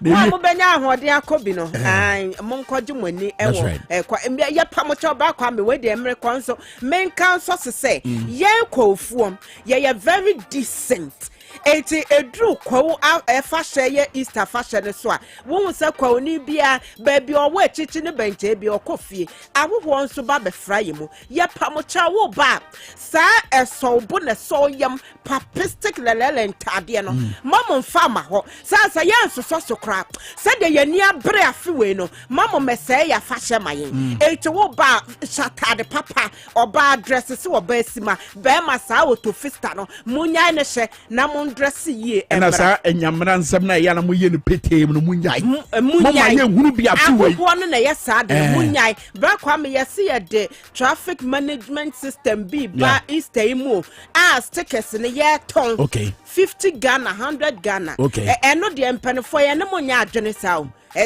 say bra kwa me obi say traffic wom me mpese medi traffic mu eti wo sa sticker na che say ye twumi aboa esa na ekoso ye nyanenti yesa stickers bi ne na monte so ntim penefo sentisa mama ya so me sure say kase boy didi so no mo baji ntremu amaye na daily analyst without fear of favor inu safuse ne say chief justice asema okayen eye protocol e wo hodada e bra kwa me wo hodada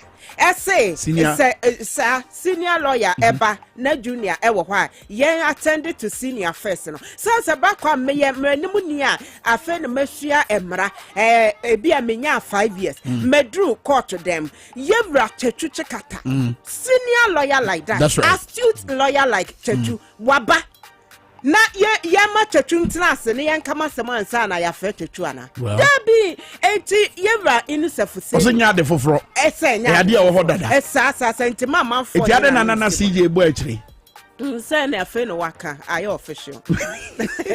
Mama is official a Paul FM liner.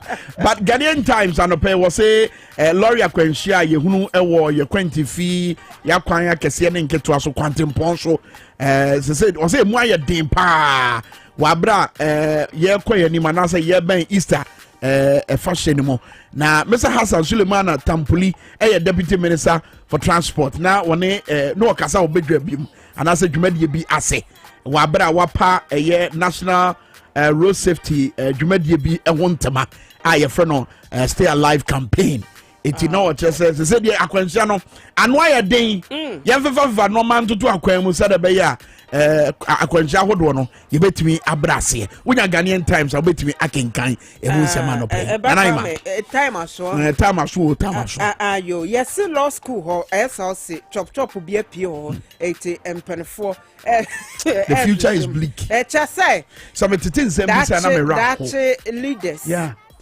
then no anka omo na nka so omo ehya dan esu bi edi say ye dache no enko ye say nia ye wo ye hu nkwakрафo amamu a chese what is here it is a nooks election and I say amanfo bi e di omo ha behyem na me te say SRC law school SRC no ma bi say sisia ya me busa ho say it is dache it say yen try Ghana 100 and sana asundwe bi aba na I mean tiasio and youth no me sure so need be din komo that kind of media men found omo come as media man yourself no media men found hey ukobuso bi kra say why na minister for information obedan na dia kire so wonim because ni akoso woni memu no emfa ne ho eyedan ne ebedu ha eyedan enti the no waka the future bleak obejeke eba kwa me yawie me che mama anti bi mama wan tetegu mama wo ye too much honorable asanto the great me che osanso na chairman Stephen Ofoseja honorable Brian Achampo empressum abitifi mrashebedwane wo ye too much woni nkokọ mrashebedwane Joseph Frimpong fantastic all right sanso na ncha kese nkoma deputy communications officer ma NDC amanyoko no owura akogan behind the scenes Juma wa bano pay fantastic job ya dai one by ya ba so wa nim PSC okra ya krado o de ebewura afa baabi na eho hia pa se ebewura no na PSC esu ewo abefo tenten fidie so eduru baabi no me kan ni nsem no say Africa de mabre ni enti a wa bre no obeti ase ye ba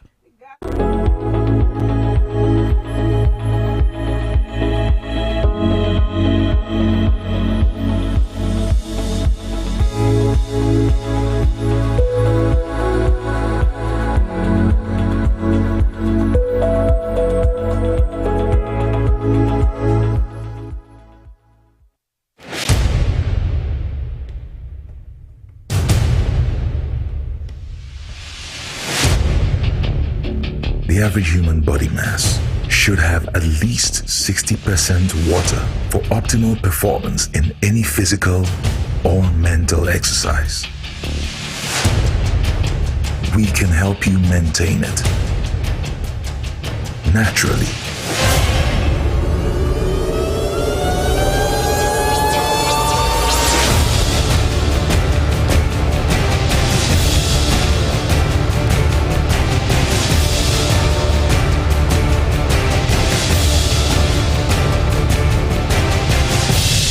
X Natural Mineral Water. Simply natural.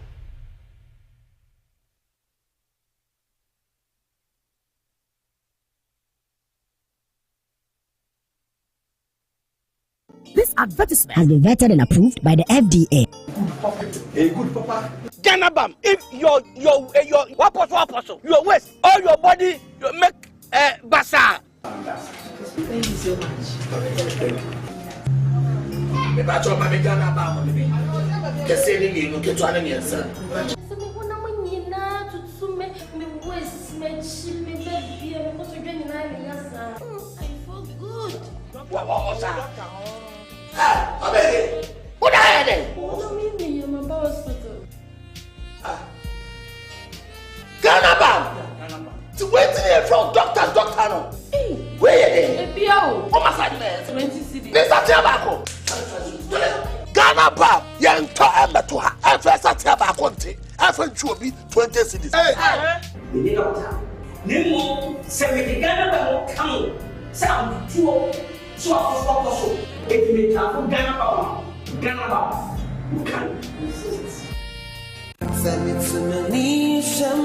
Easter Trawodo, Menso Midieni, XYZ Broadcasting, Eddie Easter Trawodo, Eddie Ababe Boadze, and Yasam Katwa. Easter Way, Yabetre Oman for door, na Oman for Yetro Modo, Ayan Crofua, one more any Ashafo, and Kakani one more in Yankafie.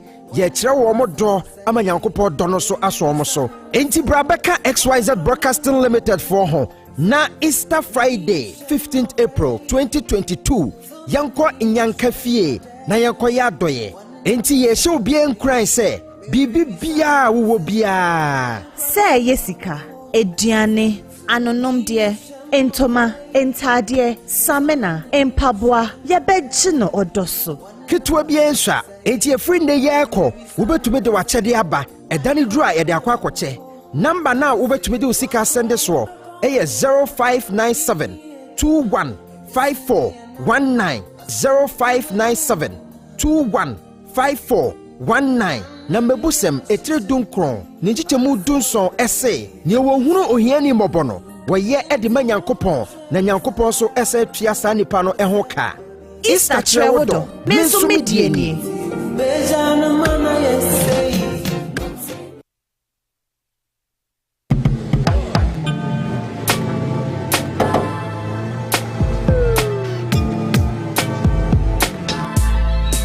Welcome to Auto Check Vehicle Diagnostic and Licensing Center. I hear my car can be checked here without going to so many hour crack. Sure.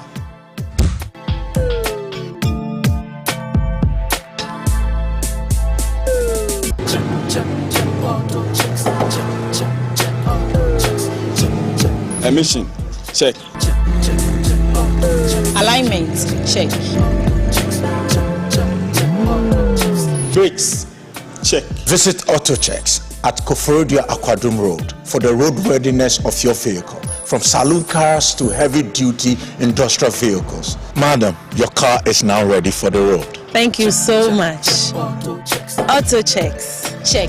AutoChecks, your safety, our priority. Check, AutoChecks.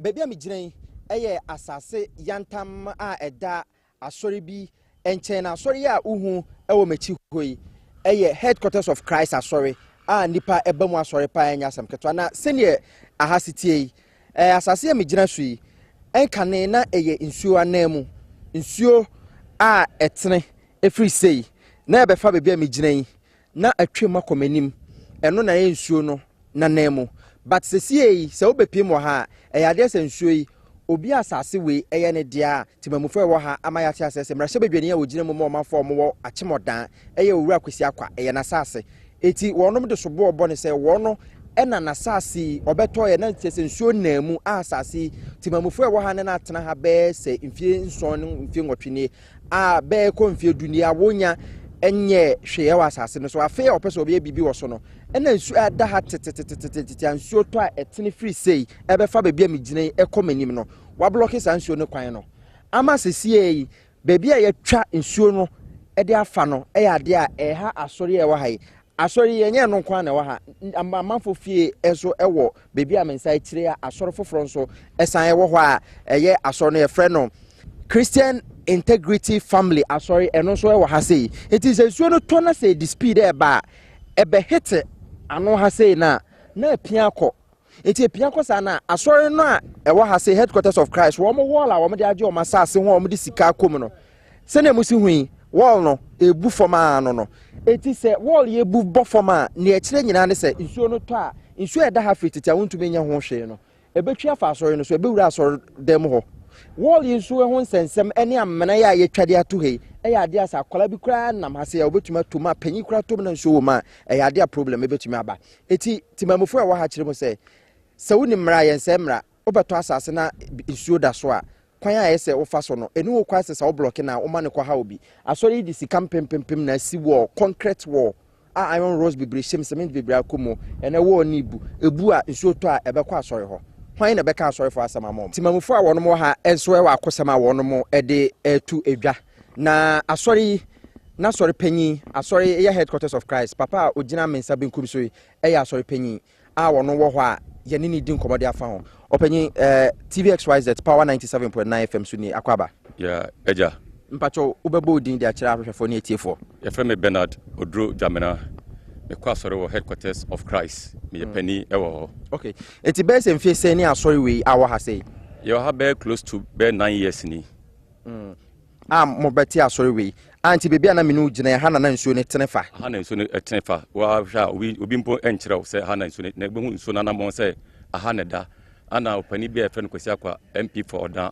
wa bebeto asase no ana odi machine ebetwa gota foforo afa no wada beti nsuo no ti say nsuo to sesia na se akwala bi befa na pani kura to mukura na ubewu okay eti asem we baaye no mo ne opanyin akwesi akwa adi ho nkomo di afa ho kwaya nsuo no to a ese mo wo yi a o man nyina di adanse se nsuo no a epia wo no ntina ma wo na asese ano mo ne na di ho nkomo ya friend severally also baba oma o friend oma fi kura friend kura ne phone omfa o ne number yes of penny no no normal on your friend on ne kasatem bia o friend omfa this time time na oba be diverting nsuo no na mo wen na ye ni asore na ye ofie ntie baaye no ne hu se machine no aba be adwuma ne ko na wagye to me se wono ne ma wono be ye o friend o se nya ono be se beta frache ade esenya wo a na se wasase so na obi be ade wo so ne ka se be at least so ti woni be dey e be hwe se yampa na se bia ye boa o friend o se nya ono o ma mehwe so be bo so me seni a ye be divert ade we a asase ha mo be bo so me seni e be bo so me mienu ne fani nsuo a etototo na nsenya na atumi ama wo na esa ai de to kase ba ko na ama wo na esa no nsuo ne to a ya nsuo na a free site say assurance be fa say na ya na ho de tesen na ho de so kase papa because nsuo ne free aburi ho ne ba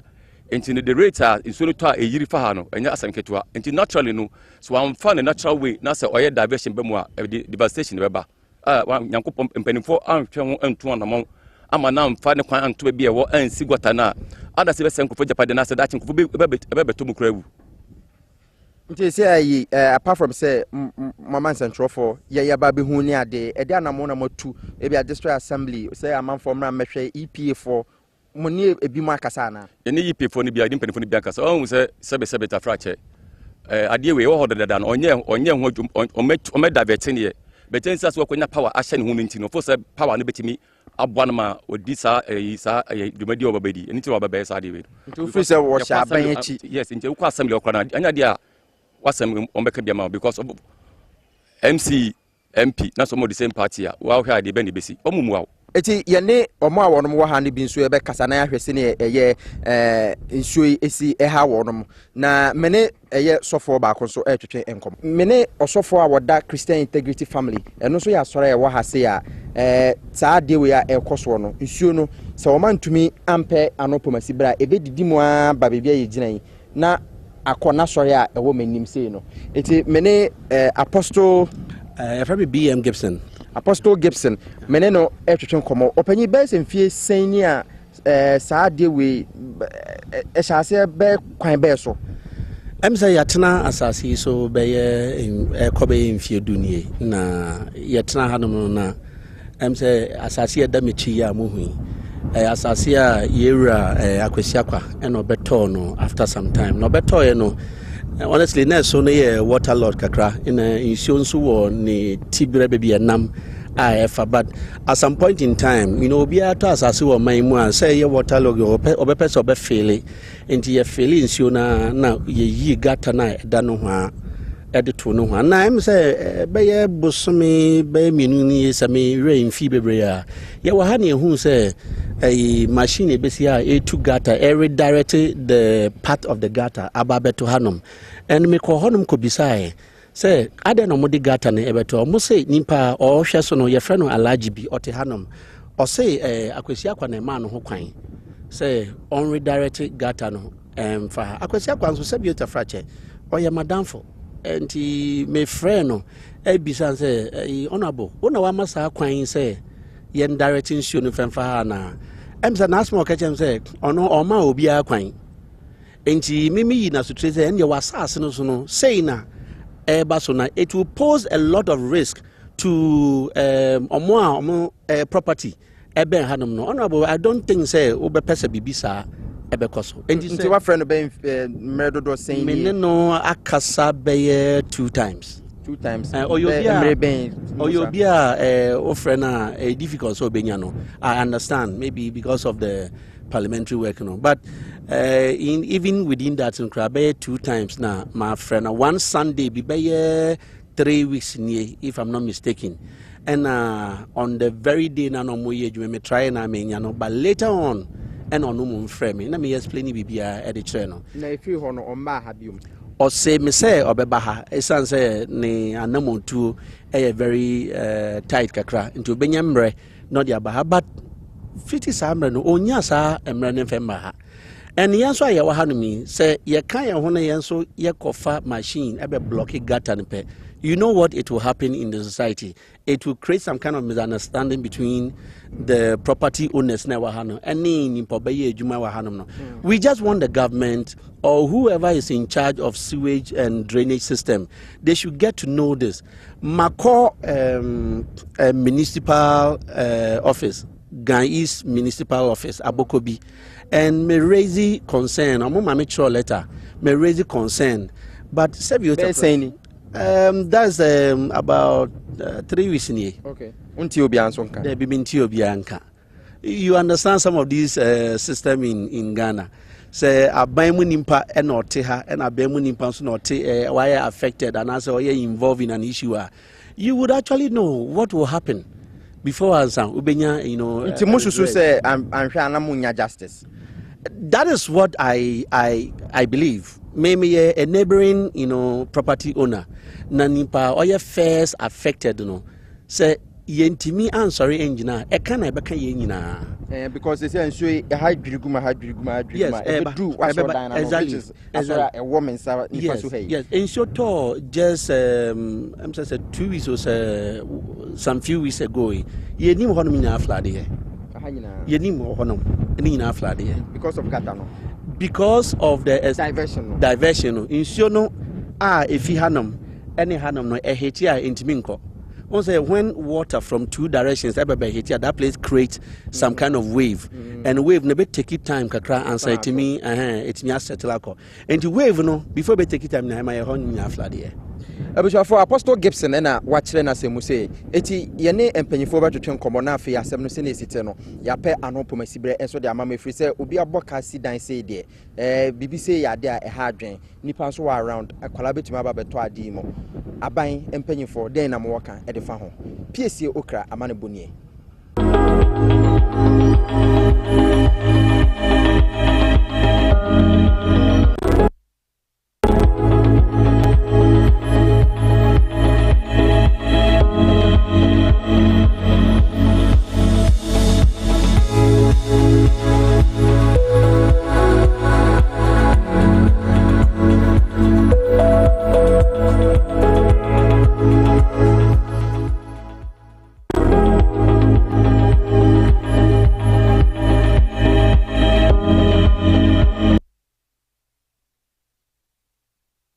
Mandingo, oh yeah, make me tell him. Me never see no bad man where we a carba. Yeah, sugar daddy fee, I make him haba. Even girl say, picture, me na say nana. Everybody. My goodness, I know Ukuada. Yeah. Dwabo Ase, our power 97.9. And JB, I would say, Madam Dietess, Ampo Franca, Enka. What they accommodate the pan, the free, let's talk educational consult, and the bread, power 97.9. And if it's a man, I'm with you live on Facebook. You made be a PSO Krakodi, Kwabenyan and Potamo. In fact, Baba Butch, now watching Seminu said ye a city, Wabra, ye Kanya drain, what Dwabo Ase, what power 97.9 na TV XYZ. But me coming your PSO. Gringo! And then I go. PSA. PSA and don't go. Sisubio. Hey, what's it? No, still Yantonka. still am in PSA nka mama PSA akasa gu mframa magu yensa hwe na yensiesie ne fa PSA entum se why krado yensa amra ne nchen ana wonyanya krado okay gringo me hwe do PSA only those before unu go be defy say my bye.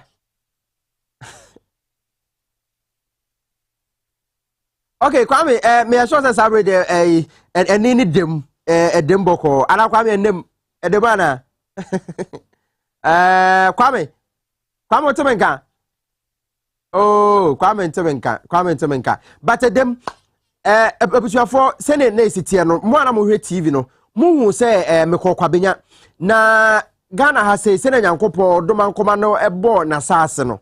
Insuo to a efiri mia saa na susuan ahodo atene saa akwa kɔbɔ asubonten mu na asubonten no so atene akɔbɔ pum eti kroma sei nsuo na ɛtɔ na efiri eburu mepɔ no so na ebi ne na mia saa na akwa kɔbɔ nsuo ma ba bɛbɔ na ɛkɔtɔ epunum eti asase bi wɔ hɔ abɛkɔ akɔtɔ no na nsuo nam so dada nsuo ne ho den kyɛn eja eti nsuo no sɛ na wasase so na sɛ asase na nam fa wobetumi akata so anase ne obetumi aye ne se bia obeja no ho saa na asase kakra na aka no na wa develop eti mrahye bedwani a wogire mu ma o manfo wono mo akemodan eye owura akosi akwa na o yensem tronity se me mre bi atwam wo Peace FM na papa yi na se o ye mpi na asase bia oto kwa benyane ne mpotem asase okoto ye nsuo nam so dada eti nsuo na fa asase no mu be se oha mabu pe be se duonum a chese bebi a nsuo na fa no acha asase no ma kakra edanchen ama papa pese o developers asano na wa divert wa kofa excavator ne ade abe divert nsuo no kwan no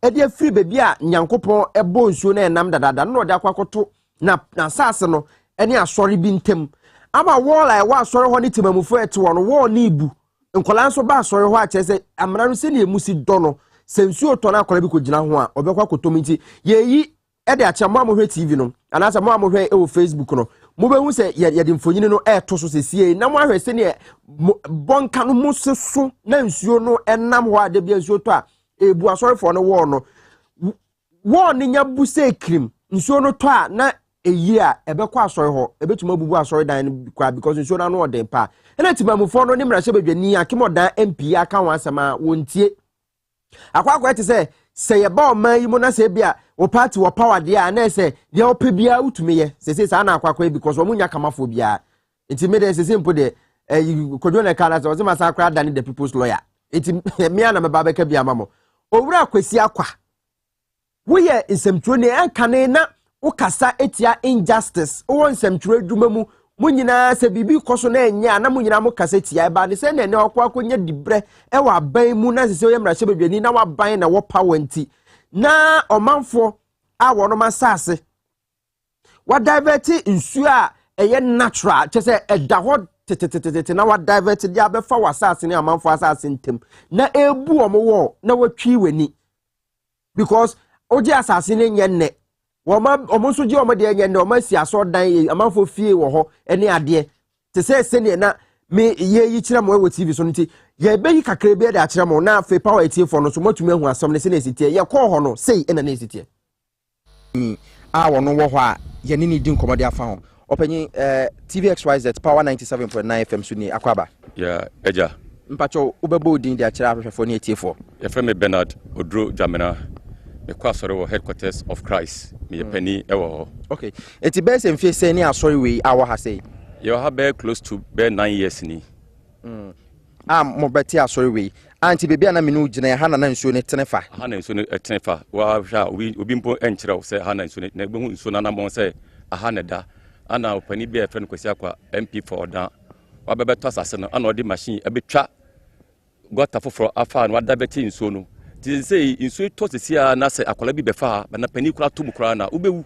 Okay eti asɛm baaye no mo ne opanyin akwasi akwa adi ho nkomo di afa ho kwaya nsuo no to a ɛsɛ mo wo yi a ɔman nyina di adanse sɛ nsuo no a epia wo no ntina ma wo na asɛsa no mo ne na di ho nkomo ya friend severally also baba oma o friend oma kura friend kura ne phone omfa o ne number yes of penny no number on your friend on ne kasatem bia o friend omfa this time na oba be diverting nsuo no na mo wen na ye ni asɔre na ye ofie ntie baaye no ne hu sɛ machine no aba be adwuma ne kɔ na wagye to me say wono ne ma wono beye ofre na o say nya ono bet say beta frache ade esenya wo a na so wasase so na obi be ade wo so ne ka say baba sa at least so ti woni beden e be hwe say yampa na se bia ye boa ofre na o say nya ono o ma mehwe so be boso me seni a ye be divert ade we a asase ha mo be boso me seni e be boso me mienu ne fani nsuo a etototo na nsenya na atumi ama wo na yesa ai de to kase ba ko na ama wo na yesa no nsuo ne to a ya nsuo na a free site say assurement be fa ase na ya na ho de tesen na ho de so kase papa because am nsuo ne free aburi ho ne ba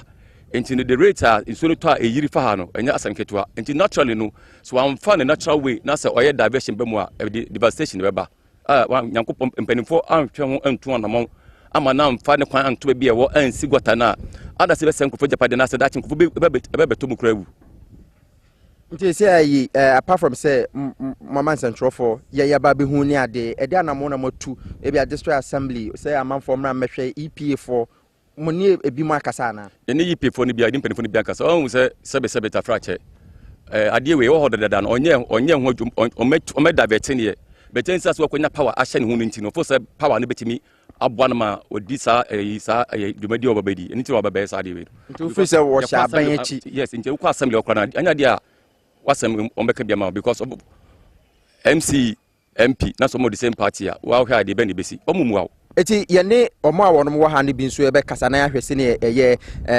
nsuo esi ha wonom na mene eye sofo ba ko so etwetwe enkom mene osofo a woda Christian Integrity Family eno so ya sore e wo ha se a saa de we a ekoso no nsuo no se wo mantumi ampe anopomasi bra ebe didi mu a ba bebia ye ginan na akona sore a e wo manim sei no eti mene Apostle BM Gibson Apostle Gibson meneno etwetwe nkomo opanyi bese mfie seni a saa de we ehase be kwan be so emsa yatena asasi so be ekobe mfie dunie na yatena hanom na emsa asasi da mechi ya mohu asasi a yewura akwesiakwa eno beto no after some time no beto ye no honestly na so na ye water lord kakra in insurance war ni tibire be enam but at some point in time you know be ato asase wo man mu a say ye water lord obepe so be fail enti ye fail insurance na ye yi gata na da no ho a edito no ho na em say be ye bosome be mienu ni se me rain fi bebre a ye wa ha na ehu say a machine ebesia a2 gata redirect the part of the gata ababeto hanum and me ko honum ko bisae say ade no modi gata ne ebeto mo say nimpa o hwe so no ye fe no alaji bi ote hanum o say akwesi akwa na ma no ho kwan say on redirect gata no fa akwesi akwa nso se bi frache o ye madamfo enti me frɛ no ebisa say honorable wona wa masa kwan say yen directing show no femfa na emza na asmo ka chem say ono oma obi akwan enti mimi yi na sutre say ene wasase no so no say na eba so na it will pose a lot of risk to omo property ebe hanom no honorable I don't think say obe pesa bibisa ebe koso enti wa friend be mredodo saying me no akasa be 2 times Oyobia ofrena a difficult so benyano. I understand maybe because of the parliamentary work, you know. But eti ebusuafo Apostle Gibson na otene nka no wono wo asore foforo a no ewo ho eti se wugina ho a wono asore no Apostle Gibson asore no wo ho na asore panyi ba ko no so a owo asore your friends headquarters no so wo ho a nsuo no bebe adavert afa no ebu omo wo no yewura akwesi akwa mrahye bedwani akemodan na sase no no a divert nsuo na enam na sase so no oto hu se nsuo wo so e na wa divert ya se wo divert ni ye na enkonko ha obi ha obi ha ebi mu a wo mo aboka hundreds of thousands of cedis e de akosi wo mo wo no e na nsuo ni bu wo no wo ma frɛ wa wo nka hwe anopei ya frɛ owura akwesi akwa mrahye bedwani ogya ma akemodan ya frɛ no wo se wo no de ontumi ne yen kasa wa ha na emom no wo pese ohia yen na ono so kan the side of the story eti yenim sene obesi aka no ze sabre ya ye kasa yi em se wa busy but ye bepe emre na ye ne owura kwesi akwa kasamra hye bedwani o gire mark modan a wa divert wa ma obi a divert ye nsuo a na nemu natural na baby nsuo nam okọ cantonments any East Legon amanfo nsase bebre nsuo enam ho eti o ma suo mo wall na o ma gya nsuo no wo ho because nsuo no wo divert no kwa odi agwa be ko obi fie ya gya no ho saa ti okoto asase no onim se nsuo da so nti ka wompa na nke so okasa wompe nti adeti na one divert da wo ba wa nkrofo ba ba mu na afi wa ba be divert similar issues si wo East Legon issue ya ye kan MC or East Legon Sandro Wusu ahenkra wono so saa maami bia ono so na sase Sandra Wusu ahenkra no wone MP na ewo East Legon maami eye Sarah Malasa o ase omuntemu nshada ngosa eti yese maami Sarah Malasa tamana Ghana for a campaign kwakoto aba no na okoye free car washing bi o maami no bonsuom anase ne washing bay eno ano no MC na sha say tata no na sase demolition ne ade saa ema yesem to no akora kofi da akwa kopie mo ho ye hwese ne sansem no so esitie na news for e carry sansem no asese se dia patapa asem no kwa ubi bi wa ba ma na se mra no watama hye wonsa oh eno bi na national security minister ne hu se na nema si kono amanfo bonjo so a wa sha se tu ajaji fofo no so hu sansem we ya patapa asem saa enkohwe mra sisi a me dem me feel say to me be di akire mre bi no waka say me kwa me waka se dodo ba me ba 20 years na we no nya akromo mai enu achi me charge ba ko ne say me ye free car wash ayi ema Madam Lydia no free say ye nyina ye bo party no ti me ye ma wo mo ti me ye wie ye no ma me no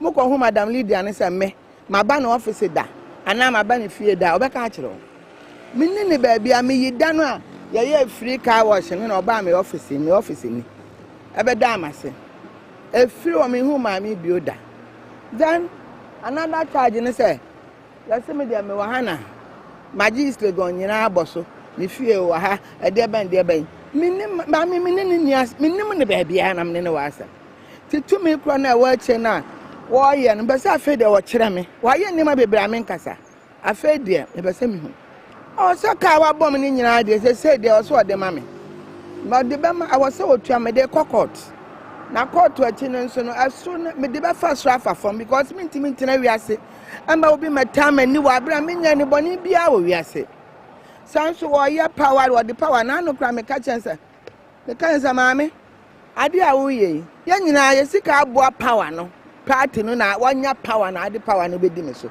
maya wo de ani kana ne nyina wo no ene sanso bi minim I am say I don't know me who said the Messi aka no enti me mom de me sra ban say ono oba ha say no oba ha dan wa ha say ya twa ne pictures okoto dan akire say wasa to dan wa to be say de siwe mi wura me wa ne pictures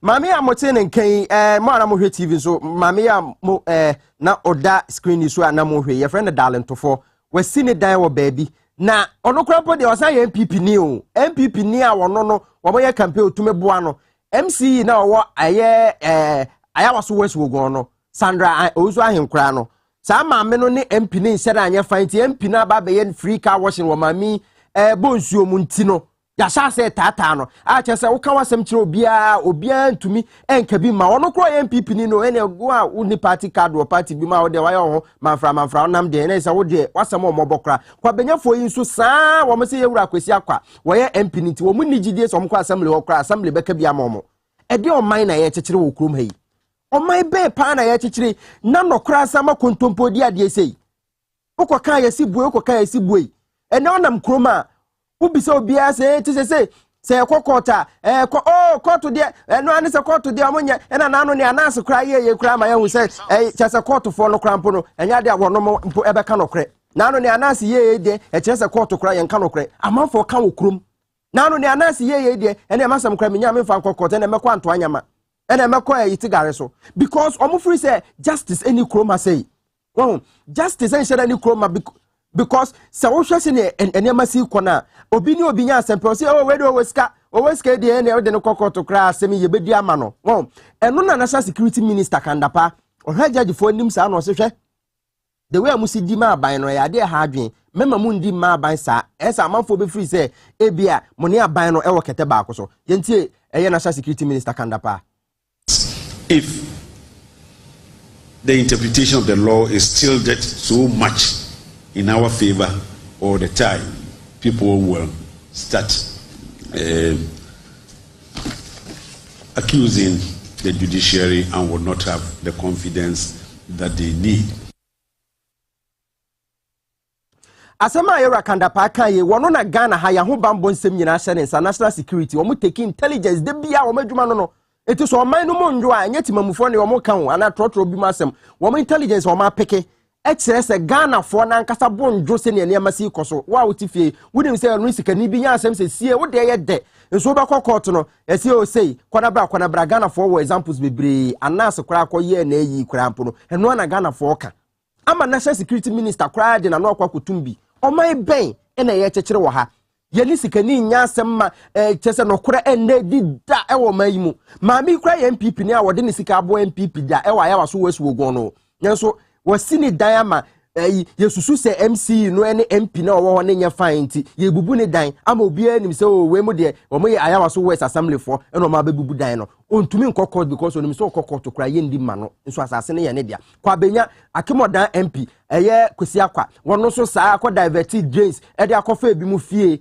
a wo ma kan won fi wo mo so mo kwa assembly a ye nka bi mo nti wo mo de wo muso aba bedan ye people's lawyer ma ba be gina ha ono abo wida constituency ye frame ya medim lika makọ ne me fa mu amekoduru ho yenim omayi nchechire eti ye koni ye ni ebusuafo mo da mo frɛ na ye ni nkomo kakra na ye hwɛ wakɔ asɛm bi mu saada sɛ na sitie wɔ mpota ebi kura na wo so ha no ɛno so 0204 155888 0204 155888 wo fra na wa ni tia wa de ama me ma ye ni nkomo no pay mo ne honorable wida constituency nkasa no pay na afi ye hwɛ sɛ ne nneɛma si kɔ omayi ye chichiri ebe ye ni baby ekika koi eni da so wo ho ana 0204 155888 ofra wadaroma na wa lower radio set no na se TV no mane nkofom ansa na wa frɛ na wa tie me free telephone no mo fra na ye no wa bon komo in some way a ekoso yi ye beye ne den.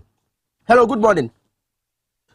Okay, ahoma anyina so 0204 155888 o ma ye chichire ya ye koi injustice a chese edi ahim e wo Ghana ha wasem ye se uniska wasemsha enu mu na yewe ya ana se den ensem na ekoso wo fra na ye ne wa bonko na sa wo kɔ ha obi mu sa na wo hefa na yemfa ye nimra medi akire na afi ye mra na yemfa mekira mansan na mansan so hu se na ene mane si kɔ na homa no em se call no nya bape na akate but try obetumi afre 0204 155 944 0204 155 944 Montreal no so my radio and 0204 155 Hello, good morning. Good morning, in opinion. Mpacho, we did the same na ufrefree. Mpacho, ya family out to file make us a free one chi Bono region. When chi akuro before. Allah say do how situation a honor me. Ya cha when chi fo nyina. Ma ite wa no pe. Yene yaji buzi akunja no yaji sudi yene yaji aka wo sudi aka ho anu. Me say na ya chechiro man yi injustice en kosui.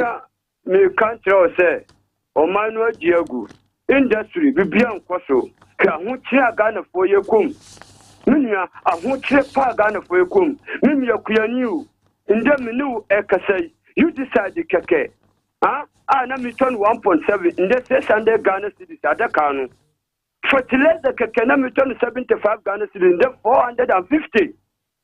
Minya Milo keke na ye turn 9 cedis inde 28 Ghana cedis. Cement ya na me turn 27 minya inde me turn 61 Ghana cedis.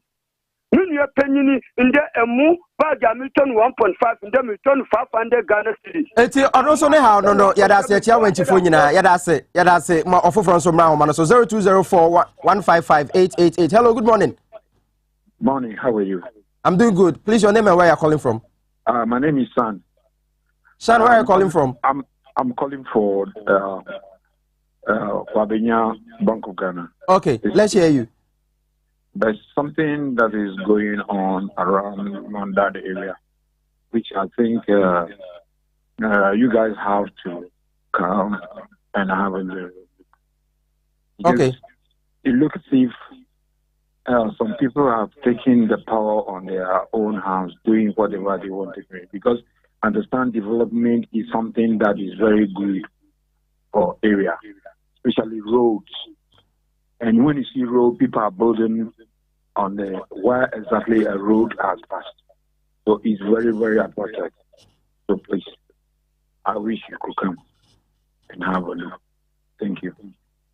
All right, thanks so much for calling too. One also need no kwan ho nsem ne ade. Adope ye bisa say na ye chechire o man na woni obi enya asem wa bam ne de enya da na akwakwa ye bibi 0204 155 888. Hello, good morning. Morning, sir. Bacho did this na free. Yeah, from my condo, no kede. Kede boko na no pay. Boko na just not send person me contribute to kakra. Yenti o.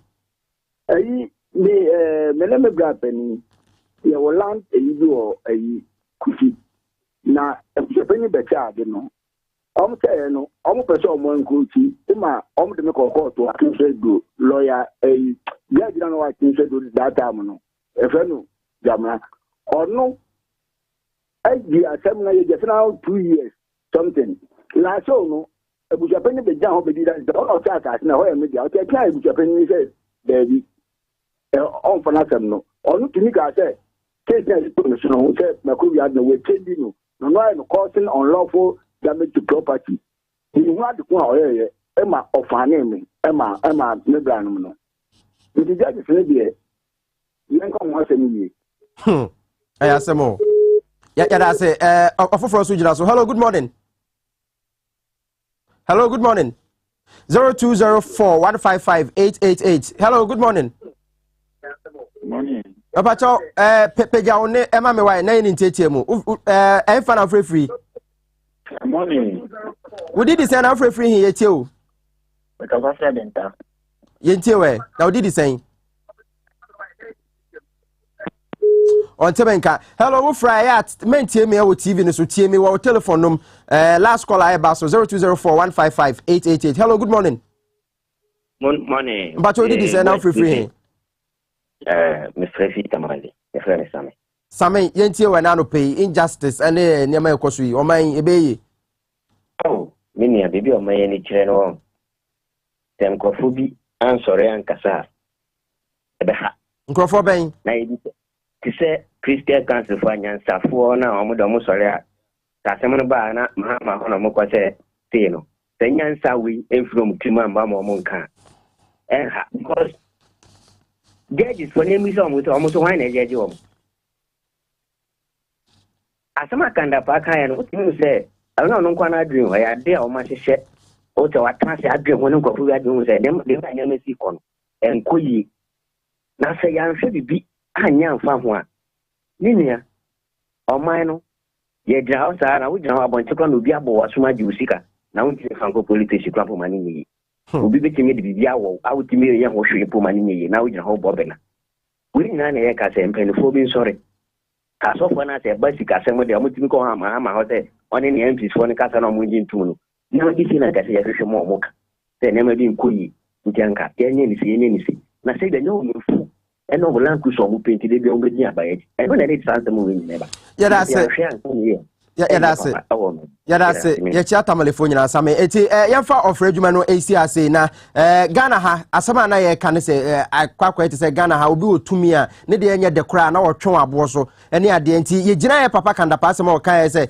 memma judgefo no ndi asam emma ne nkwa aban na fa bebre sa na ye sa amanfo be free so omne aban no eda kete ba akoso e ba ne se na sa asem ne duru ho e ho example ne se krom hei atemo damra hye bedwani na sase o wonsuo nam so anyankopo binsuo to tetetete na nam so na wa divert dia ko obi fie obi asori eti video na ye yi kiramo no nsuo to na ano no etwifa ho ekwa asori ho na ye de kiramo no ntimo amho TV no mbehu se ye yi de akiramo na ano nsuo to ye yi asori ho nsuo na akọ ho ama se sie chese omu hu ni omo nye omo ho mrahye bedwani ofre na ene wo se kyena saa ama nsuo ni se na ma East Lagos so saa wonpo de MPP ni asoro no ena mu hu no na no nsuo toye atwi afa ho wo mo wo no ebu anesa na wo no kra se na esi akwakoye death trap bi no ebetumi kra bu akumo bi because se na nsuo na afa ase ama wo na achia no ena nsuo na akwa asore ho no wo obi ato na saase na watu aka na waye ni project wo so na obi se mi wotumi nti ma diverted drains e de akofa ho se asase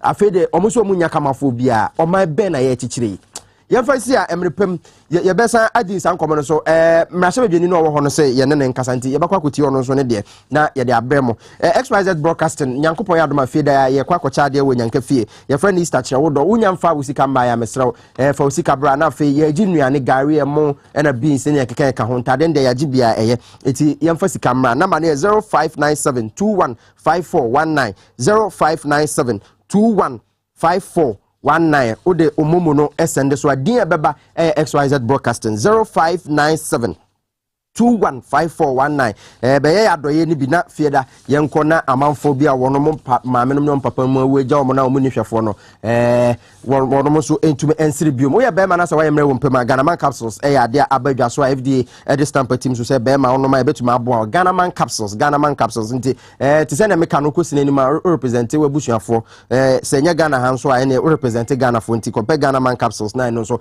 endi akagiremu emfa ma prostate enlargement and prostate issue jo so ten ana jo so ani mu pai kope prostate joy FDA je tum se eye duru a chesa no nampa betumi akwantia prostate yare bia eti se what the 35 years kwa ukoto bia de bia no one back bebo prostate no by prevention is better than cure baby e ton duru bia obenya bi 0244 727 imbusa ba mixture eye post ni na duru no adaroma endei yare ahodo bebre aba nya ofo to say wo BP nya ofo to say wo diabetes nya ofo to say wo pressure ne ekeka ka ho yare kwankoro unum imbusa ba mixture tembia e manage situation ma na wakoma to yem kama eno achi no so wa ho den so wa soja fo no ho ban no posi ne duro no imbusa ba mixture na e ma wa ho den na kuti ayare wa ahodo obi wa ena cold o china na ne tia ne ade chia malaria yare bobo no rough sa immune system ne nyeden kope imbusa ba mixture ona mo ye dwumaden no tembia mu hia bi ebetuma abo amopa bebe eto aduro bia wo benya bi Health Alert Organic Shop Vision 1 FM ewo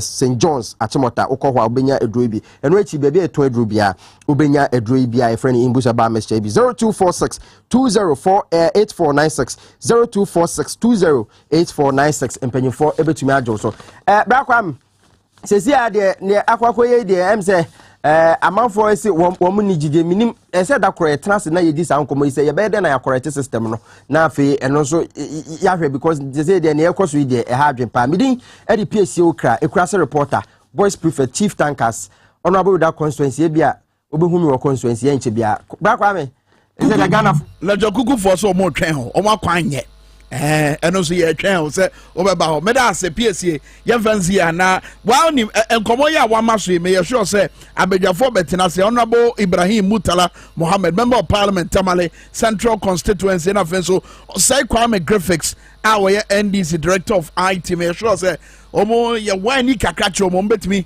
ache omo adwen wo but babia ye ni begina pa wo ye nkomo twetwe mu wabra ye ne abedwafo ya tena se e o man Ghana sika sema se agye agui ene nso anu adura aban mu mpanifo de abeto ye nim ye bisa se no na bebo ana na fe owura kanda pa minister for national security na asema o de beto dwa ye bisa de okai eno anu no ana na wafom because amanfo adwalai amanfo bi adwalai pa say ye na kanda pa ko ka asemi eti baby out no koso atena ho ama me afidie no twebe no pa wo hwe TV a twebe afidie no yene honorable Ibrahim Mutala Mohammed member of parliament Tamale Central Constituency Osei Kwame Graphics aye NDC director of IT yene mba ba twetwe nkomo sisi e ba hola Savia Herbal Clinic say brana moja ne fi na ewom no yenyi mfrim say ye diabetes say ye stroke say ye kuro bi na atu bra hola Savia Herbal Clinic ni enjo nkwa okwa shama na omani Access Bank no ne die ni mo hwe fra hola Savia Herbal Clinic was 05766 56658 and 0200 623038 obetimi nso afra hola e was 0267 668 653. Hola Savior Herbal Clinic. Hola nie apomodin ahwe ye papa nie.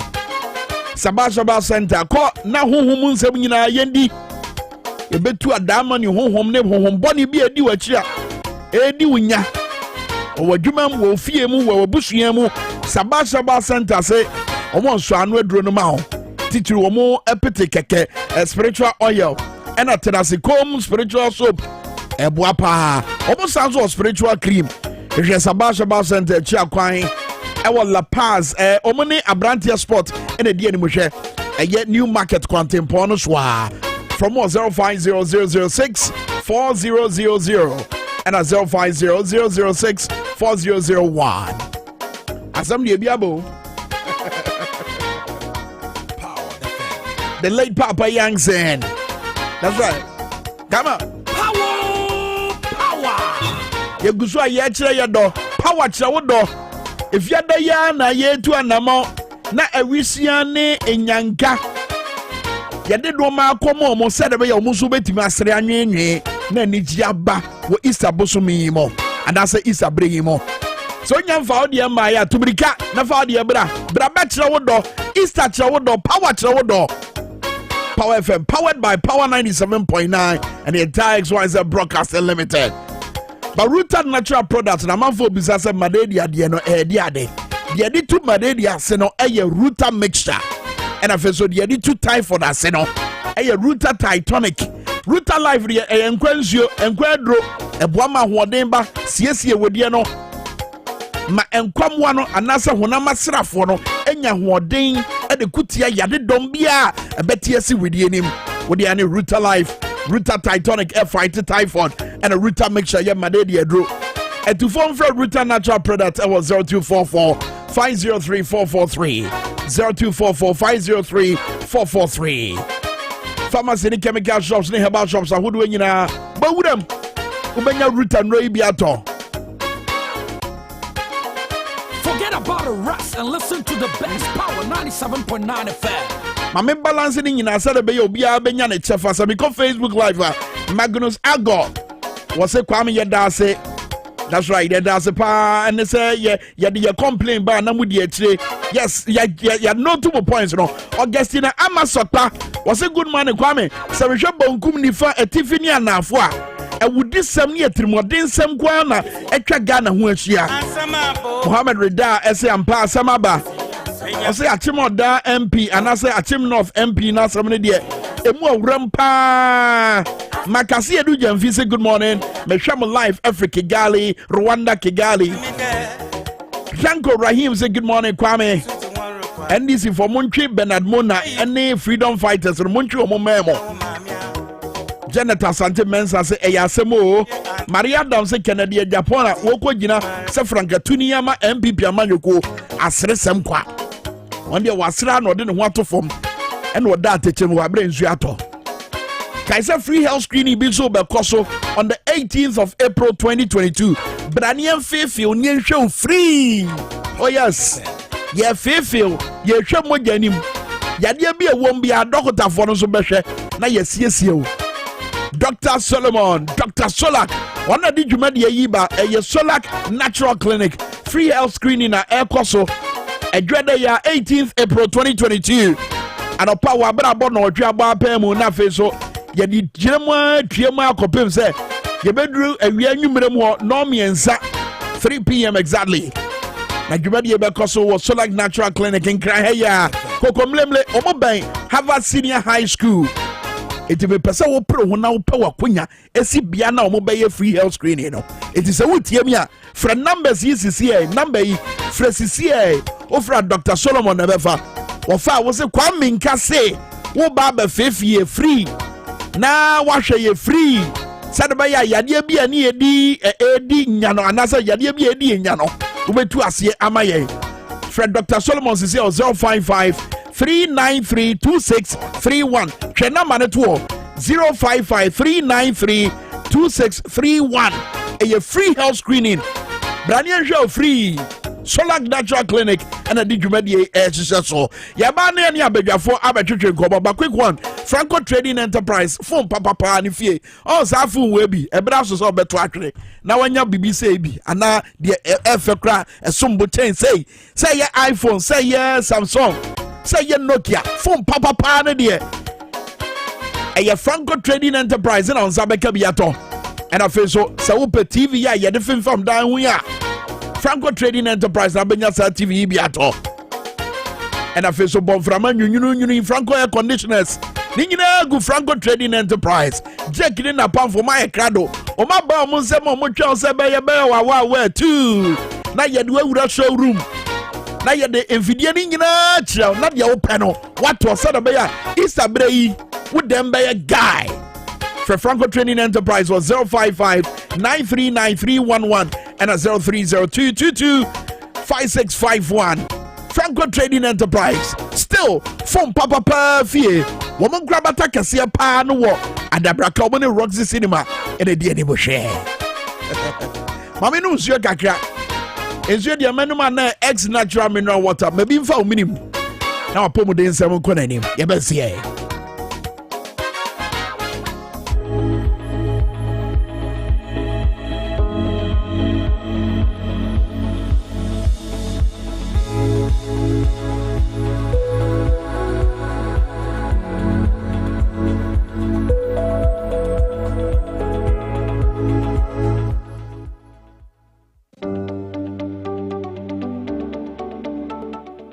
You are welcome to Ghana Herb Therapeutics. Yamamu Akwaba, Ediba Ghana Herb Therapeutics. Yen and I the leading herbal pharmaceutical industry. Ewa Ghana ha. Yen any so adi hunu say. Yede ayaresa any energy ebe mani penny na. Na hano ye bomodin say yede abe from fidi ekuku dam. Any a pine ahodoa ye nam so edi ye indro. Now, modern say you're running in a safe and efficacious with proven evidence. Ya my running na war abafom, send a bear obibia, so yes, you can you, so you Munina waiting me atobi, Namunya Ayarsa, Adi Amamo. Our quality control our hano, ya and sorry ahudo P, a B any pH, a B any moisture content, a B as and sony total water extractive value. And sana essentially total solid residue.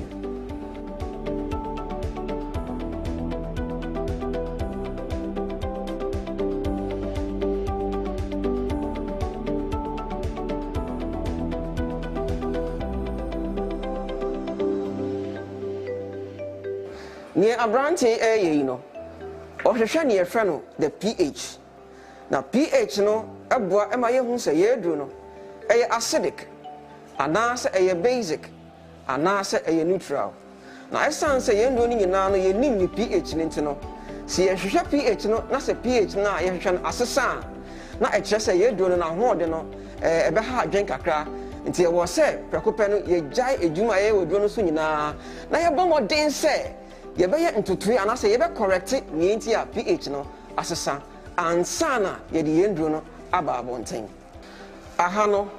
Yedi efidia ye friend say moisture content analyzer eyen hwehwemu ehunu say insuo dodo a egina ye duro no no eye anase enye se ebro ompempenso a ye hwehwe a anase bo standard na ye hwehwe na ye sanso de duro no ko ne akohatamu ye ne abomodin say eduro no moisture content no edu standard a ye hwehwe ansana ye de ababonten enfidia akanyina nso no eboayen Emma yet me calculating your friend therapeutic dose. A banasana you who a dono do a was yet me edigo capsule biemo. Send your bear so no ma a bit me a boy juma, na it me a sour yare.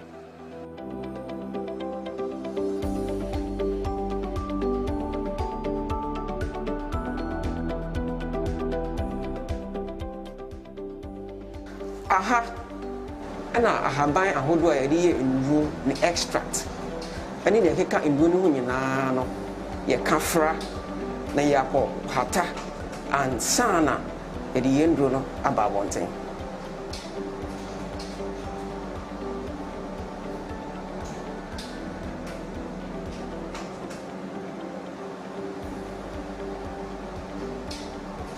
aha no a mailing room na yɛde abɛɛfo mfidie a ɛyɛ stainless steel ɛde yam yɛnduro no ɛma yɛnya ne fɛ no standard pulse size ansana yɛakɔyɛ ne fɛ no capsulation.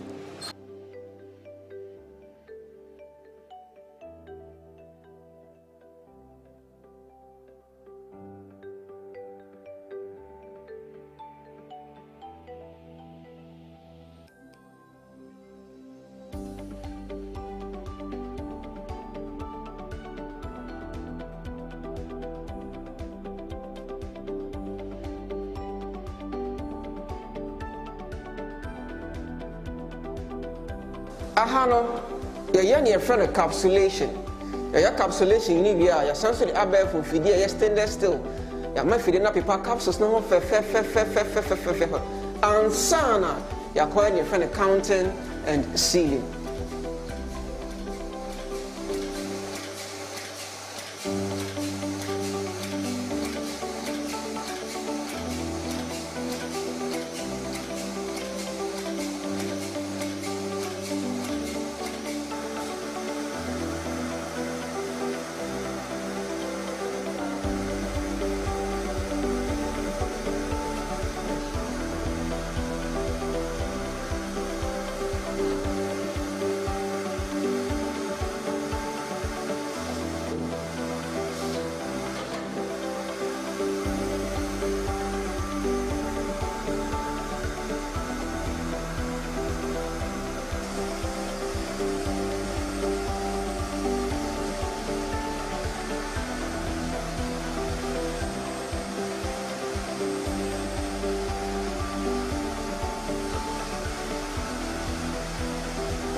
So you're free encapsulation and polishing. Your ban your friend counting and sealing. The honso you're the abef in fidi a cuckoo down. And one casa a king kind in no do doa, a was a container beemu.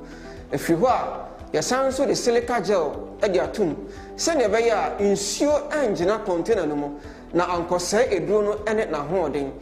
A real safe with dinner besan so a cat a drone of a fair with aluminium foil. Na esili no kama ansa na eduro no aba abonten.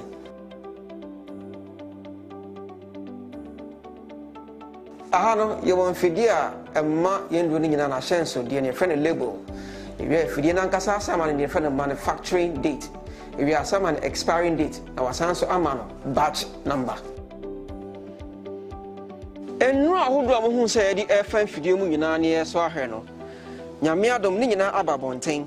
Na na mo hu say ye display ne fefefe e wo ye table isu na senya mo nim de da no ne edi kan e ye Ghana bam eduro yi no e ye nku won aso ano ye hye na ye nam honam yaw bi ani ho a eduro yi entumi ensa enti se ope eduro a etumi etu oyaw ase na eyi free ho ema ho etowa pe Ghana bam ye wo ahodo mienu ye woni kese ene ne ketwa nya wo sika betimi aso no na wato ni atonso mienu no aye project edun won aso a ye di ebedwa so e fa ne prostate joy we bema bia wo pese wo bo prostate gland ho ban ana se wo aya ka che so we nya prostate disorder no we ni edura ebetimi aboa ana se we nya urinary tract infections mpo a pedro e fa ne prostate joy na Ghana ha nyina no eno ne edura etoso baako eduro bia esen eni ho bio afen so enu na aka no enia ebedwa so very soon. We aya Zulu 3-in-1. Emma matinka akofom. Mo nya ne fe ne feelings no. Afei mo nso mo aduro na ebedwa so. Nti mo hwe nim kwan. Enche bia eba. Afei se wo ye bema wa ho de ekofom e wo mpemu a. Anaso pese wo sisimu aye den. And the eduro aye fe ne se Ghana man. Na beboa wo. Enche bia ye de bebedwa so. And into the moon shady. Your sounds on your friend is save 500. Ghana Henina no, your car immune booster. I know a ding, na I know a share. Yes, our immune booster we. And also your drobia and chebia, ye the ebebe jasso. I let me akko etia yarewa ahudo p. And into the moon shady. Ghana Health Therapeutics, yeneni so adi hun se. Ye the ayaresa, any energy ever money penina. Na hano yɛbɔ mmɔden sɛ yɛde abɛɛfo mfidie ɛkuku dam ɛne ɛkwan ahodoɔ a yɛnam so ɛde yɛ nduro na yɛbɔ mmɔden sɛ yɛn nduro no nyinaa yɛ nduro a ɛyɛ safe and efficacious with proven evidence na afei nso no yɛma yɛn nduro nyinaa boɔ aba fam sɛ ne bɛyɛ obi biara sɛ woyɛ sikani o sɛ woyɛ ohiani o mu nyinaa moatumi atɔ bi na monyɛ ayaresa ɛde ama mo ho wei ɛne dwumadi a Ghana Health Therapeutics yɛaba sɛ yɛba bɛdi wɔ Ghana ha ɛne wiase afa no nyinaa ɛno nti no sɛ wopɛ yɛkyiri akwan anaasɛ wopɛ sɛ wo ne yɛ ɛdi nkɔmmɔ anaasɛ wopɛ yɛn nduro yi bi ɛtu atɔ a wobɛtumi afrɛ yɛn ɛwɔ 0244 727028 anaasɛ 0244 754380 yɛda mo ase Ghana Health Therapeutics abɛɛfo ahaduro fie.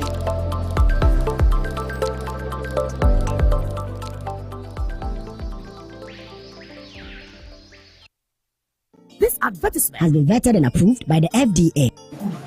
Hey, good papa. Ganabam, if your what your waist, all your body, you make basa. Thank you so much. Thank you. Me ba cho mami Ganabam on me. Kese ni mi no keto ana mi ansa. So me wona mo nyina tutu me waist me chi me baby me ko so dwa nyina me yasa. I feel good. Wa osa. Abege. What are you doing? I'm about hospital. Ganabam. To wait here from doctor no. Where you there? Ebio. What massage me? 20 cedi. Mr. Tiabako. Ganabam. Yento embe to her. Efesa Tiabako nti. Efen chuobi 20 cedis. Hey. We need doctor. Nemo se me Ganabam come. Sound tuo. So so. If me tafu Ganabam. At McDan Shipping, we saw a chance to invest in a logistics company whose technology streamlines shipping operations. Perspectives like this has made McDan the leading cargo consolidation manager. Clearing and forwarding come with speed and dependability. Cargo handling, air freight, transporting, transits, warehousing, and bulk logistics. With branches in Africa, Asia, Europe, USA, and all over the world. McDan Shipping, your total logistics partner. The serene environment fits into the goal of the school, which is simply to provide excellent educational foundation for your ward's development before they commence primary education. At first glance, clearly you will see why the school is called Hebron Hills International School, as the building stands tall overlooking town. With a Montessori style, we have experienced and dedicated staff and trained teachers. Our small sizes classrooms are meant to enhance teacher-focused approach where children get one-on-one attention from the teacher. Hello there. We are open at 7:30 a.m. and school closes at 2:30 p.m. After school care is from 4 p.m. to 6 p.m. while early drop-off can be arranged at 6 a.m. Hebron Hills International School is located at Midye off the Nsawam Road. Locate us with GP postcode GW0688 GA West and GPS code 06884870. You can contact the school and make further inquiries on 050-876-2375 or call the office directly on 0302-918768. Email us at hebronhills.school@gmail.com. Hebron Hills International School. Excel and shine.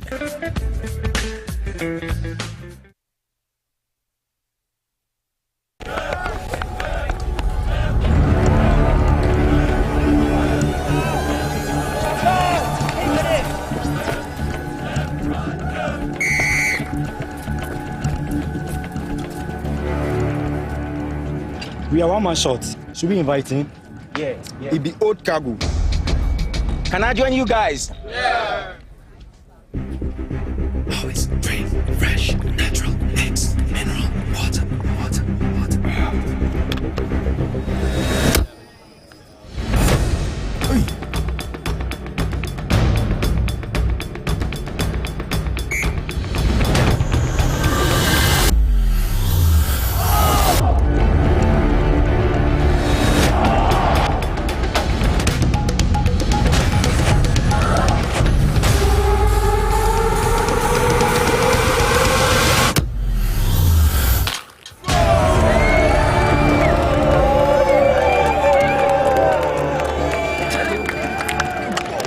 You still got it. Always keep hydrated naturally. That's my secret.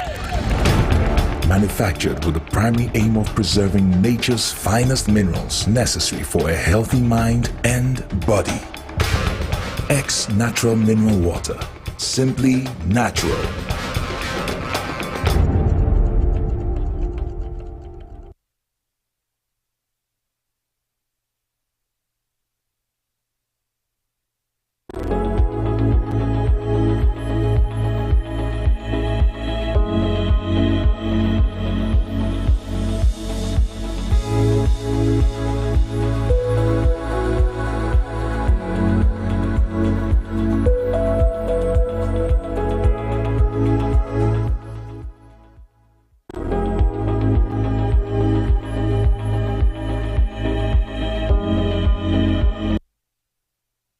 All right, Abuja for me dance say we video ne dance dance power 97.9 and I think so TV XYZ the browsers of minor e betena se we Dwabo Ase dwumadie so or power 97.9 and TV XYZ well YouTube XYZ Broadcasting Limited on social media yeah live and in charge nti mamudi achi no monche said baya ahwefo ne atiefo a omo Ghana ne amano ne nyina no bia ensabeka enkomo aye ba bedi ne famu nyina mo ye manti ne wo ha ye sikasem ntoto ye ni aban mu mpanifo abeka ye guso aye busa se enso anu aduro na omo de abetu dwa no eno na beboa ama ye sikasem agina ye tie Dr. Mamadou Baomia ye tie mampanyi na nado danko akufo ado fa de odi kan kasa kra finance minister Ken Oforiatta wo mu solutions no ma provide no eno na beboa ama Ghana agina biwa na titu sabre ya Russia ni Ukraine tokwa ye de yense kire so say no nti na am ya beduru sa baby ya yedri entokwa isu nyama na wiye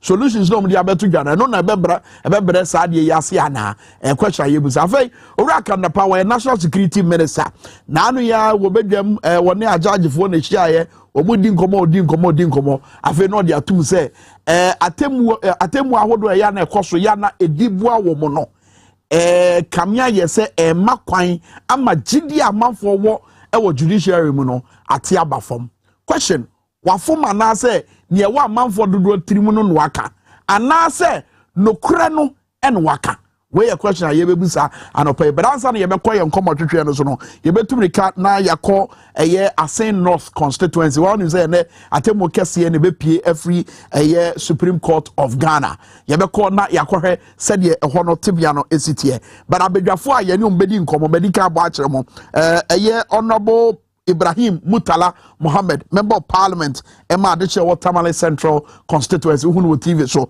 I watch Facebook Live on that so come on. And I feel so Ora or say Kwame Graphics, where NDC Director of IT, on also Ewaha, to say you who fefe TV so watching the fugu come on also a high and no Ebabedi and come by Yanko phone lines so say na Yanko a year Asen North constituency to say the medical judgment ebebane but the NDC Deputy Communications Officer, what Asen North, Apa Martin, Yaneni Ninkomo, Apa Martin.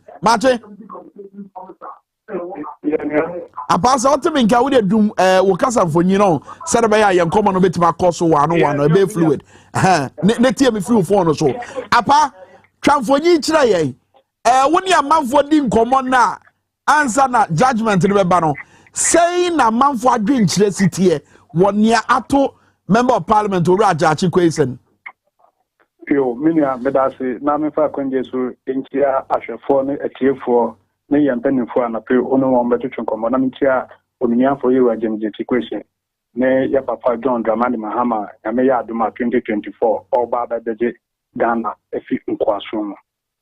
Minia se usha isi Ghana ayeshi na opa Asen North wa amanfo na gidie omo eni daso eye ba kope eni oniyanfo iwa James Kwesi na mi se iwa James Kwesi epo abaye 2020 na abrante dia ye fe no make akoma nimfa ni MPP fo ekotwen ne kose edemu taman sikase iwa James Kwesi onye Ghana ni enti no ofa nkodina Embrano. O man is gas ada wa dance bia e kire sa. Na be binia. Tabi e course e de be na enche se wajia demidie. Wajia demidie And oh yes, and because and no you won susu ya na say wo ka for a fact. Okay. Susu ya ni say wa dia dem die. Onumia for Jim Jetikwesi.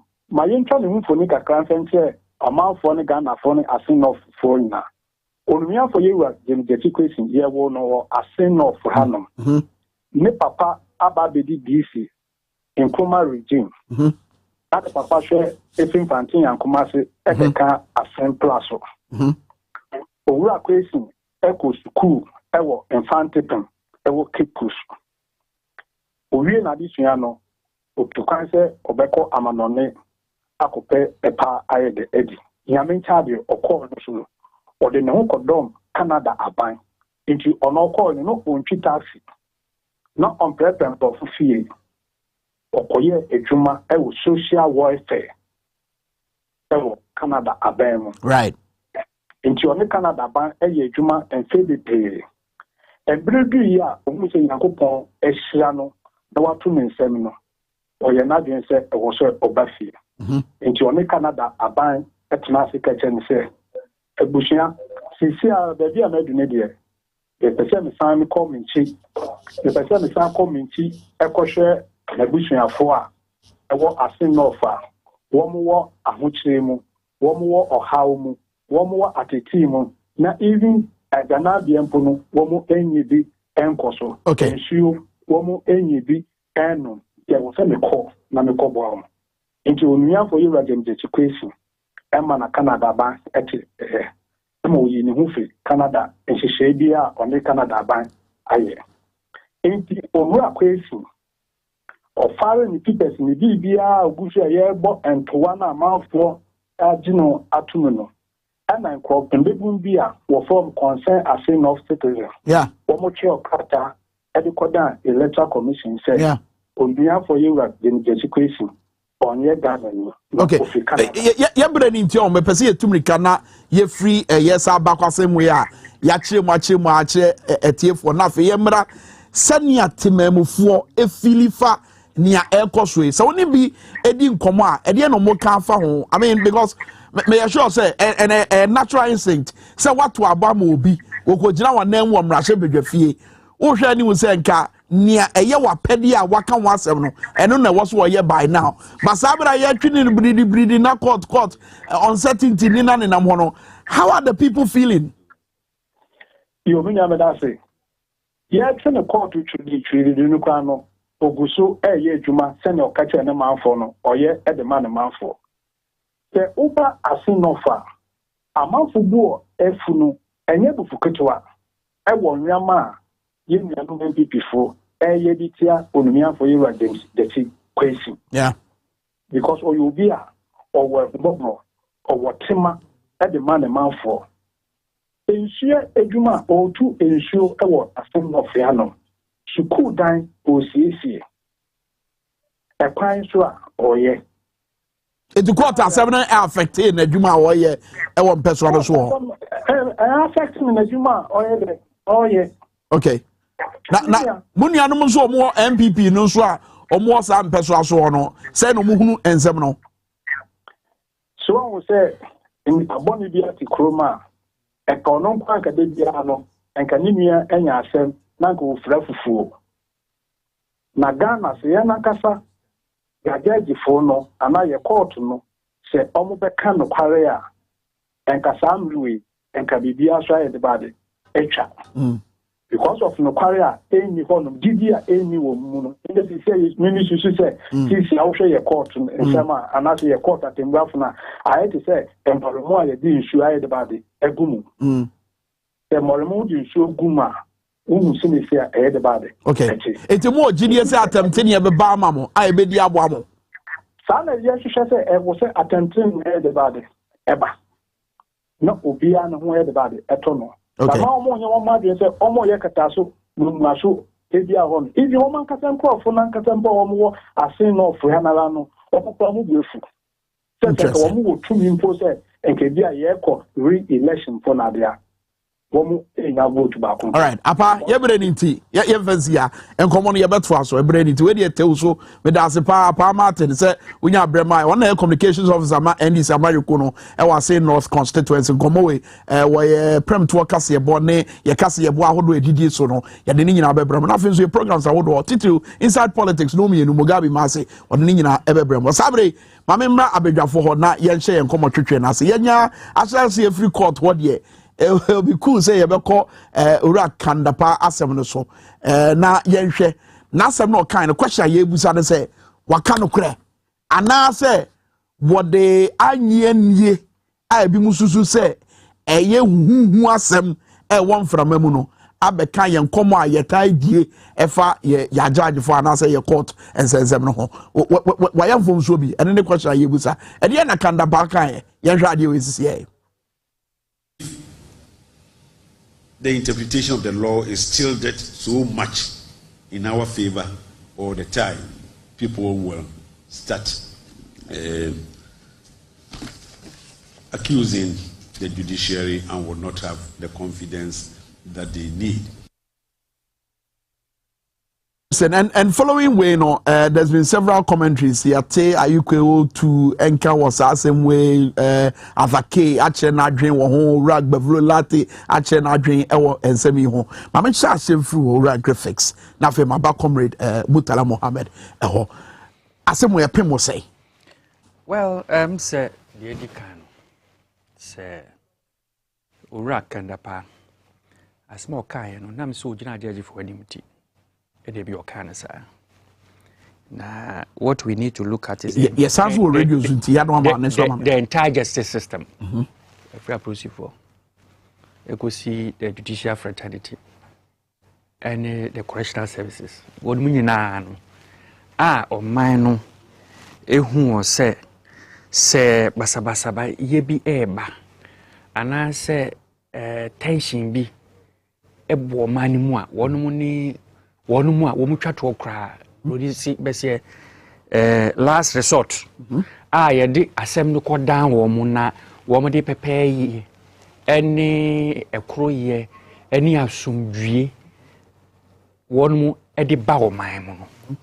Say a cobase, say, ye who one more soon, one more buy no say one more and your bias said. We are fair, objective, and neutral. A woman, no man, anymore.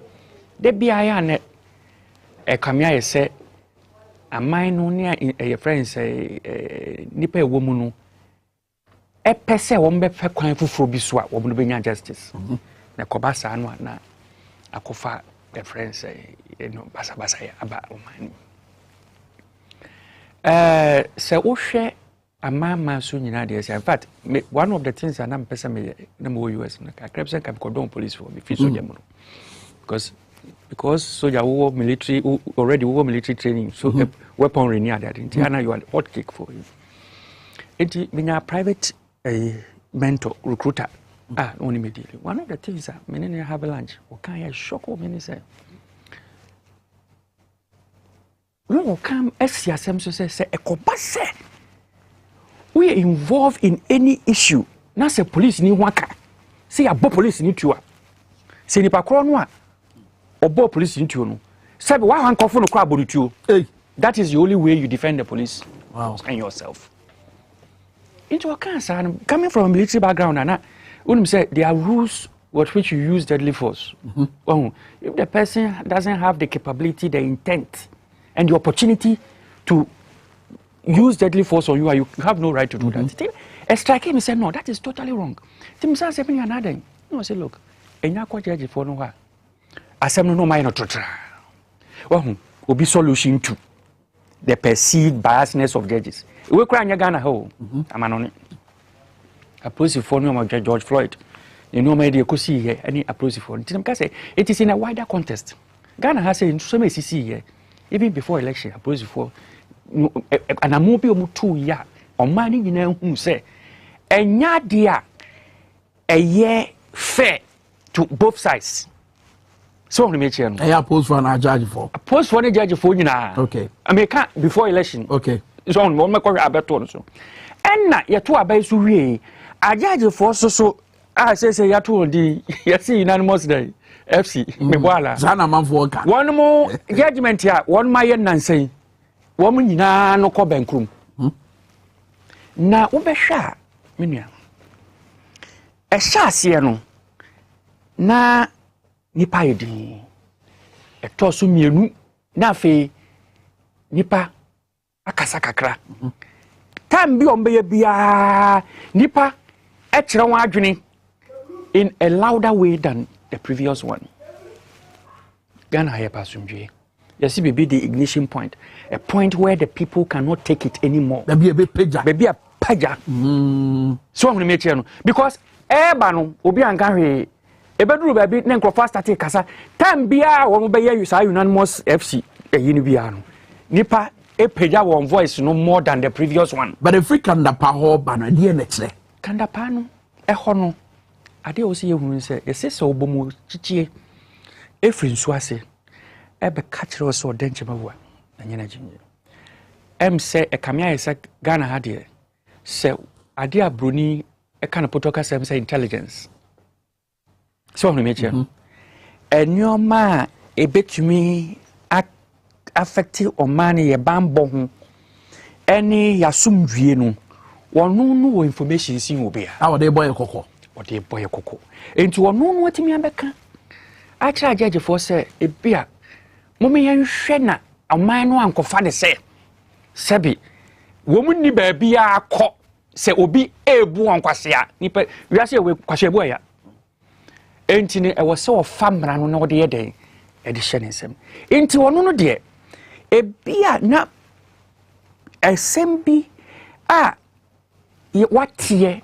ai proliferate intelligence no ena wodi aye efutuo ama agegefo no wo bo agegefo no ko afa so abo mari nyina kokko se nyina bebia ye bia within the justice chain no anya agegefo nko aprosifo ye nyina no aya yenhwe ne yenye ni such a way say enkofa basabasa but answer me the comrade mutala bebem no wo kasa wie ye no hwe se de esi atwa abo no ayiko to lawyer ayiko to who's emranim nimfo animdefo a wo twetwa abo no se wo de o kan na ntwaye ne ho nkro no ba se wo kase ani a ne waka commentaries around it no ebekwa akosi sei ese mo nyina ebetu kwan no ena obi ko ka se kwaku ena beso mo nyina bag wankase kwaku kura yasi de ne ho otan pa na beso mu nyina bag kwaku sorry ya wasi boy ada na mo se de ho otan nyina na beso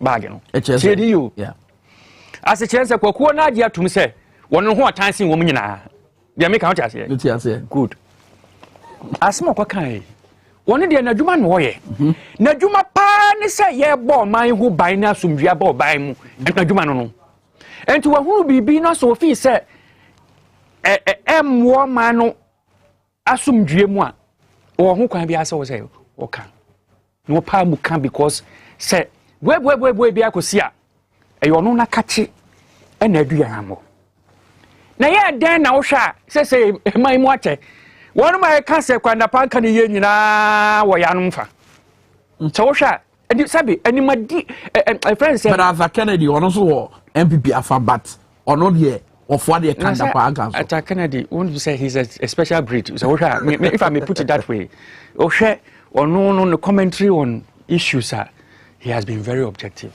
So, on the meeting, a bit of Hokrana 777. So, at Kennedy, to now say, no, one you know, as a judge, no one judge election petition crown, some of our people will be comforted. Than some of the other people who rather have that responsibility. If I may put it that way, so on the mention. And you know, no, some canons, no matter what children are doing, what no say. I said, the done what they a day. Mamma for comrade Mutala Mohammed Emrem now, at your phone, you for your put talk, whatever frafra, and may sure say, we might treat you but to quote Arthur Kennedy, what's it? What should be ten, but Mami Chusu Ase, you know, also to return to Kandapa, he wasn't warning against theoretical dangers. We are already seeing the effects of waning public and political confidence in our courts. Former President Mahama has served notice that the next elections will be settled not at the Supreme Court, but at the polling stations, and that they will it will be a do or die affair. And it does not help the public's confidence in the courts that the NPP has become its reflexive defender, a practice of defending independent state agencies that is unfortunately bipartisan and in evidence when the NDC is also in power. Now, I mean, what the tone said here. So I mean, when you judge what he's saying now, Bwabe ne bwa enkomoya ye dia fa eye kandapa asomode betu dwai. Comrade. Well, let me say good morning to you and good morning to my brother and to your viewing public, and most importantly, the good people of Tamale Central. And permit me, Comrade, we are on radio as well, so I'm very, very exhausted. I can imagine. So you just I've had little sleep, in this month of Ramadan. Wow. We hardly sleep. I know. Praying for this I've been seeing your videos. So your viewers would permit me if I'm not that audible. I mean, those on radio would want to hear you as well. Yes. Yeah. I agree entirely with what my brother said. We must first and foremost understand that we are in a democracy. We are not under a dictatorship. At least by law, we are in a democracy. And every democratic governance comes with some tenets, and those tenets or ingredients makes the system you practice as a democracy. One of them is civil liberty. That is most important, where people have the right to express their convictions on national issues, where the democratic space is available for everybody. Of course, you exercise that right within the ambit of some laws. Another thing is personal safety and security is sine qua non to achieving those liberties. And what is critical is tolerance. It is the responsibility of the state to ensure that all these things I have mentioned are in place. It is the responsibility of the state. It is the responsibility of the state to provide our personal safety and security. It is the responsibility of the state to ensure that everybody who lives within that state lives in accordance with rules and regulations set up by ourselves or the people within that state as the conduct of business, interpersonal relationship and others. So it is also the responsibility of the state to safeguard this particular interest. To that extent, you have a Minister for National Security who is clothed with some information that none of us are aware, even in Parliament. It takes only members of specific committees to know what goes on within the committees, particularly the committees for security. Other members of Parliament do not even know. But any other committee, whatever you discuss there is brought to the plenary. So every other member knows what goes on at the Ministry of Trade or what goes on at the Committee for Trade, Committee for Foreign Affairs. Everybody knows. But issues on national security, it is only limited to the members of that committee.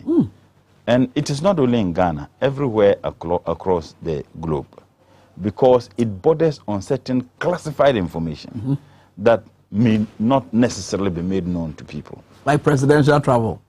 Well, that is absolute nonsense about the argument that have been made by this government. The people of this country, and particularly my brother Okujeto, was not asking to know who the president sleeps with whenever he travels. He wanted to just know how much it costs the state to ensure that the president travels in such unreasonable and unacceptable luxurious flights.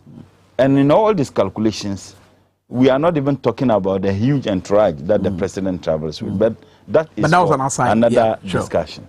So, security issues. And now you have a minister who is in charge of the security of the state. That for me, whatever statement he makes, even when he sneezes, should be given serious attention.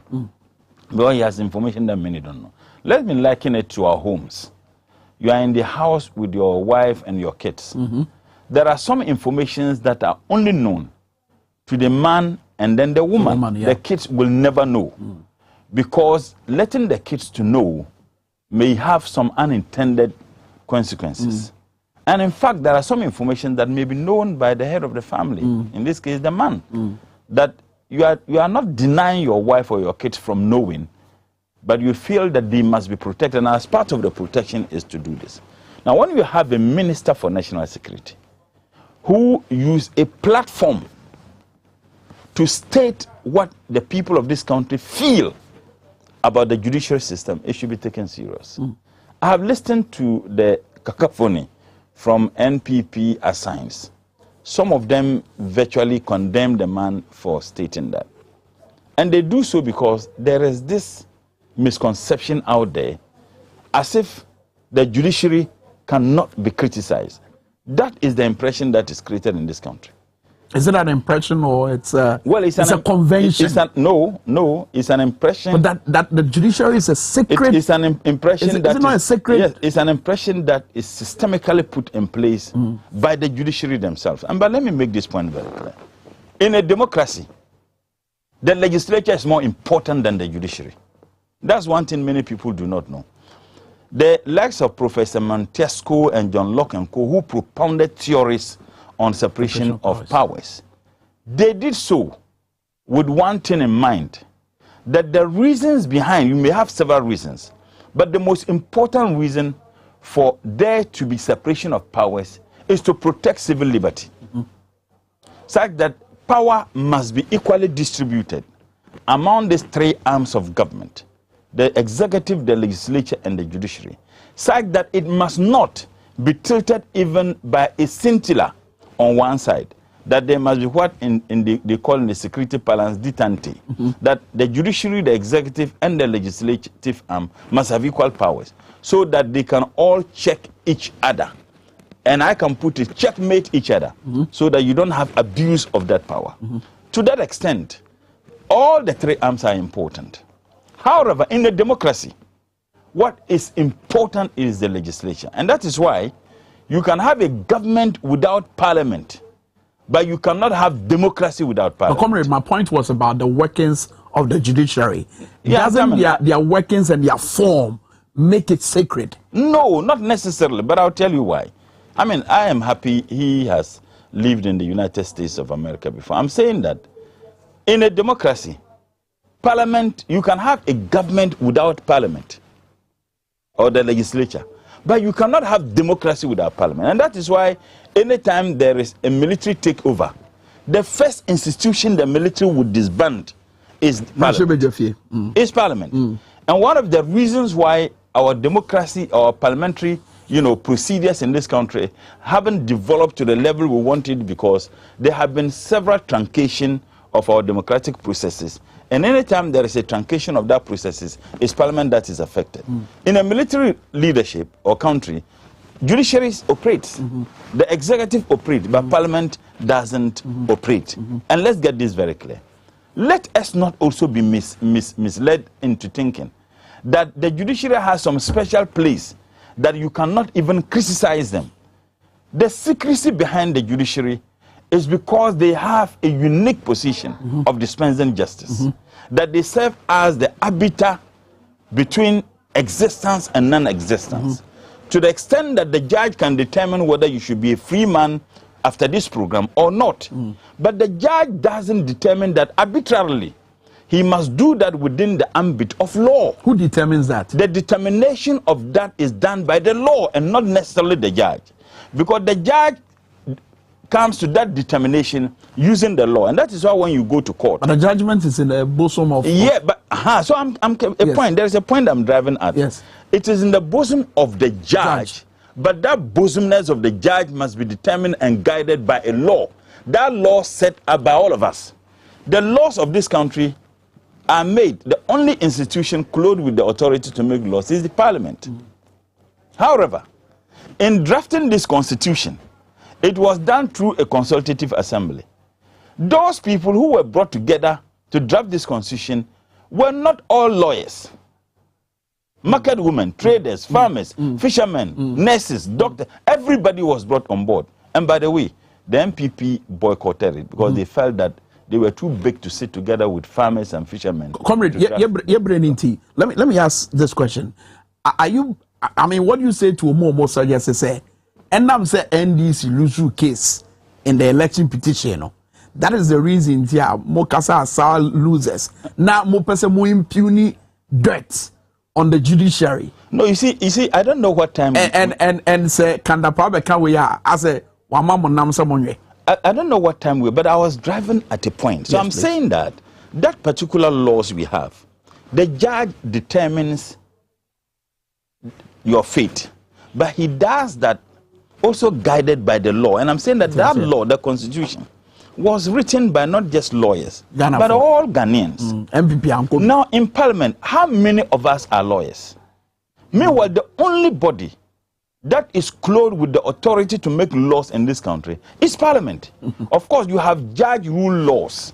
A judge decision can become part of the laws. That's right. But among the three arms, the arm that is arms of government, the arm that is clothed with the authority to make laws is Parliament. But majority of us are not MPs, are not lawyers. Okay. And that is why when I hear sometimes the arrogant statement that is made by some lawyers, yeah, you are not a lawyer, then I ask the question, those who make the laws, majority of them are not lawyers. Look at our front bench. Apart from Honorable Haruna Idrisu and Honorable Afenyo Markins, the other members of the front bench are not lawyers. Take Honorable Mutaka, with tremendous experience of parliamentary proceedings. Even if you take Che Mensa Bonsu, he has tremendous experience of parliamentary, but none of them is a lawyer. They are not lawyers. So to that extent, when the public began asking questions as to how justice is dispensed, then you know that there is a problem. Was it just the public and I said NDC? Is the public? No, the last time I checked, election petition, the last time I checked, Mr. Kandapa is not a lawyer. That's right. And he was speaking from the standpoint of profound and exclusive information that you and I may not know. And I just want to thank him for his sincerity. He was not saying that to please NDC. But for all you know, he was saying that because he saw danger coming. And forewarned, they say, is forearmed. And as a Minister for National Security, he has a responsibility to forewarn all of us, not just the judges, that look, this is something that is dangerous. And again, we have seen a replica of such in several countries in Africa, where people lost confidence in the judiciary system and plunged those nations into chaos and anarchy. So he was just telling us.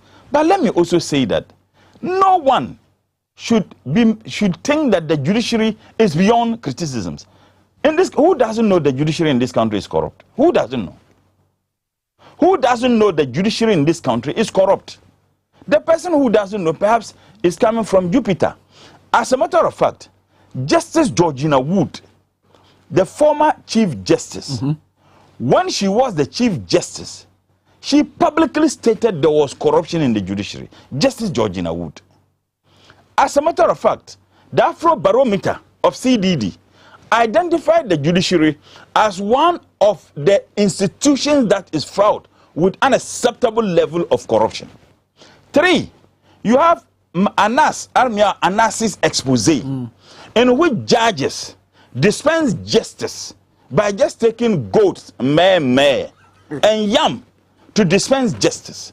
The judiciary themselves instituted investigation into Anas's expose and found some of their members guilty. And they suffered the consequences. But impact. So what it means? What it means is that you can say without any shred of doubt that there is corruption within the judiciary, taking these 3 examples.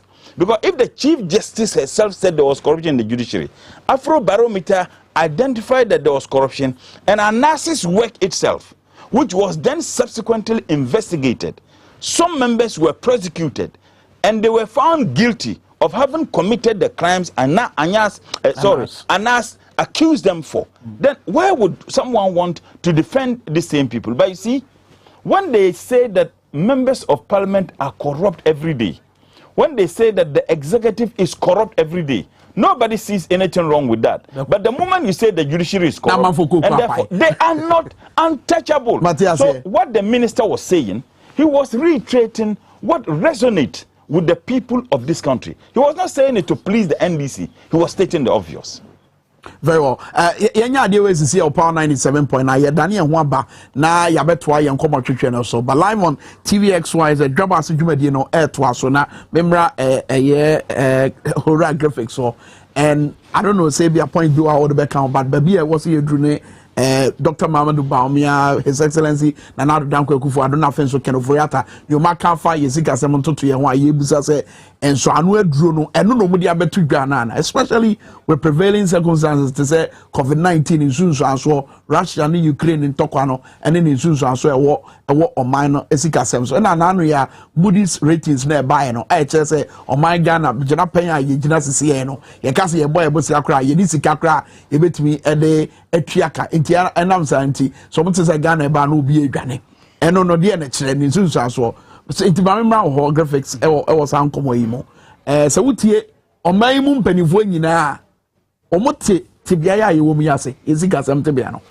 Well, Daddy Kano, say, Oshe, or man penny bedi tree, Dr. Mahmoud, or man penny name. In some auditoria, sooner. Any finance minister, where Ghana is an honest Casemina, Shannon, what you own me now, what you say, Bruni said there is some disconnect between the reality and one perception of how things are going. Be na. One more edwadi mu say ya to bibia ma yes Ghana has said ye normal city no enti no e bia won mu ehun said ye city ni ye papa bisa wo hwe man pani abedi e kura na speech ma wo hwe page 3 I say a state of the nation's address na bedi e no na bedi Dr. Baumia and say oh yeah test 29 page say the economy is what you feel in your pocket okay obi a watimi akasa asemi bia eni say wotimi e defend the economy e womi as trend say so hwa say your pocket mu na wo dey assess the economy dia enne nyoma nyina ebo no broni be say higher times 3 and times 4 bibia abru enne say see the ahensia first ba na ya ohani aduonu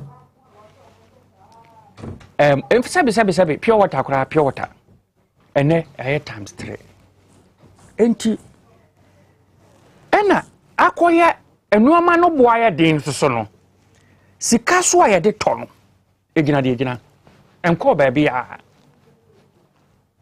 ena sika no kura so ahoden asa so aye den asa kofom so aka ho emam amamu eboni ni friends say enhyehyɛ eboni a o my dear ato enti say fa onu no say de ohun economy no na wo hwa MPP for de bibia we kai say o mu nwumbi ase hwe wa setrem network papa yeah asetrem mu ho ana me we so wo hwe sa asetrem no so de na che say economy ne enkoye but external shocks are some more can COVID, Russia, Ukraine. De mabaho.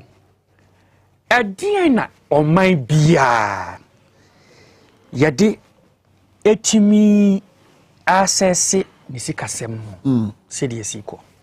There are some parameters here different. Say o my ya bosi ayabo. Aye o pepepe nkra billion nkra e kan say. So pepepe. Anya well, say, you crow my grandma because 1 billion or 300,000. That's right. 300,000.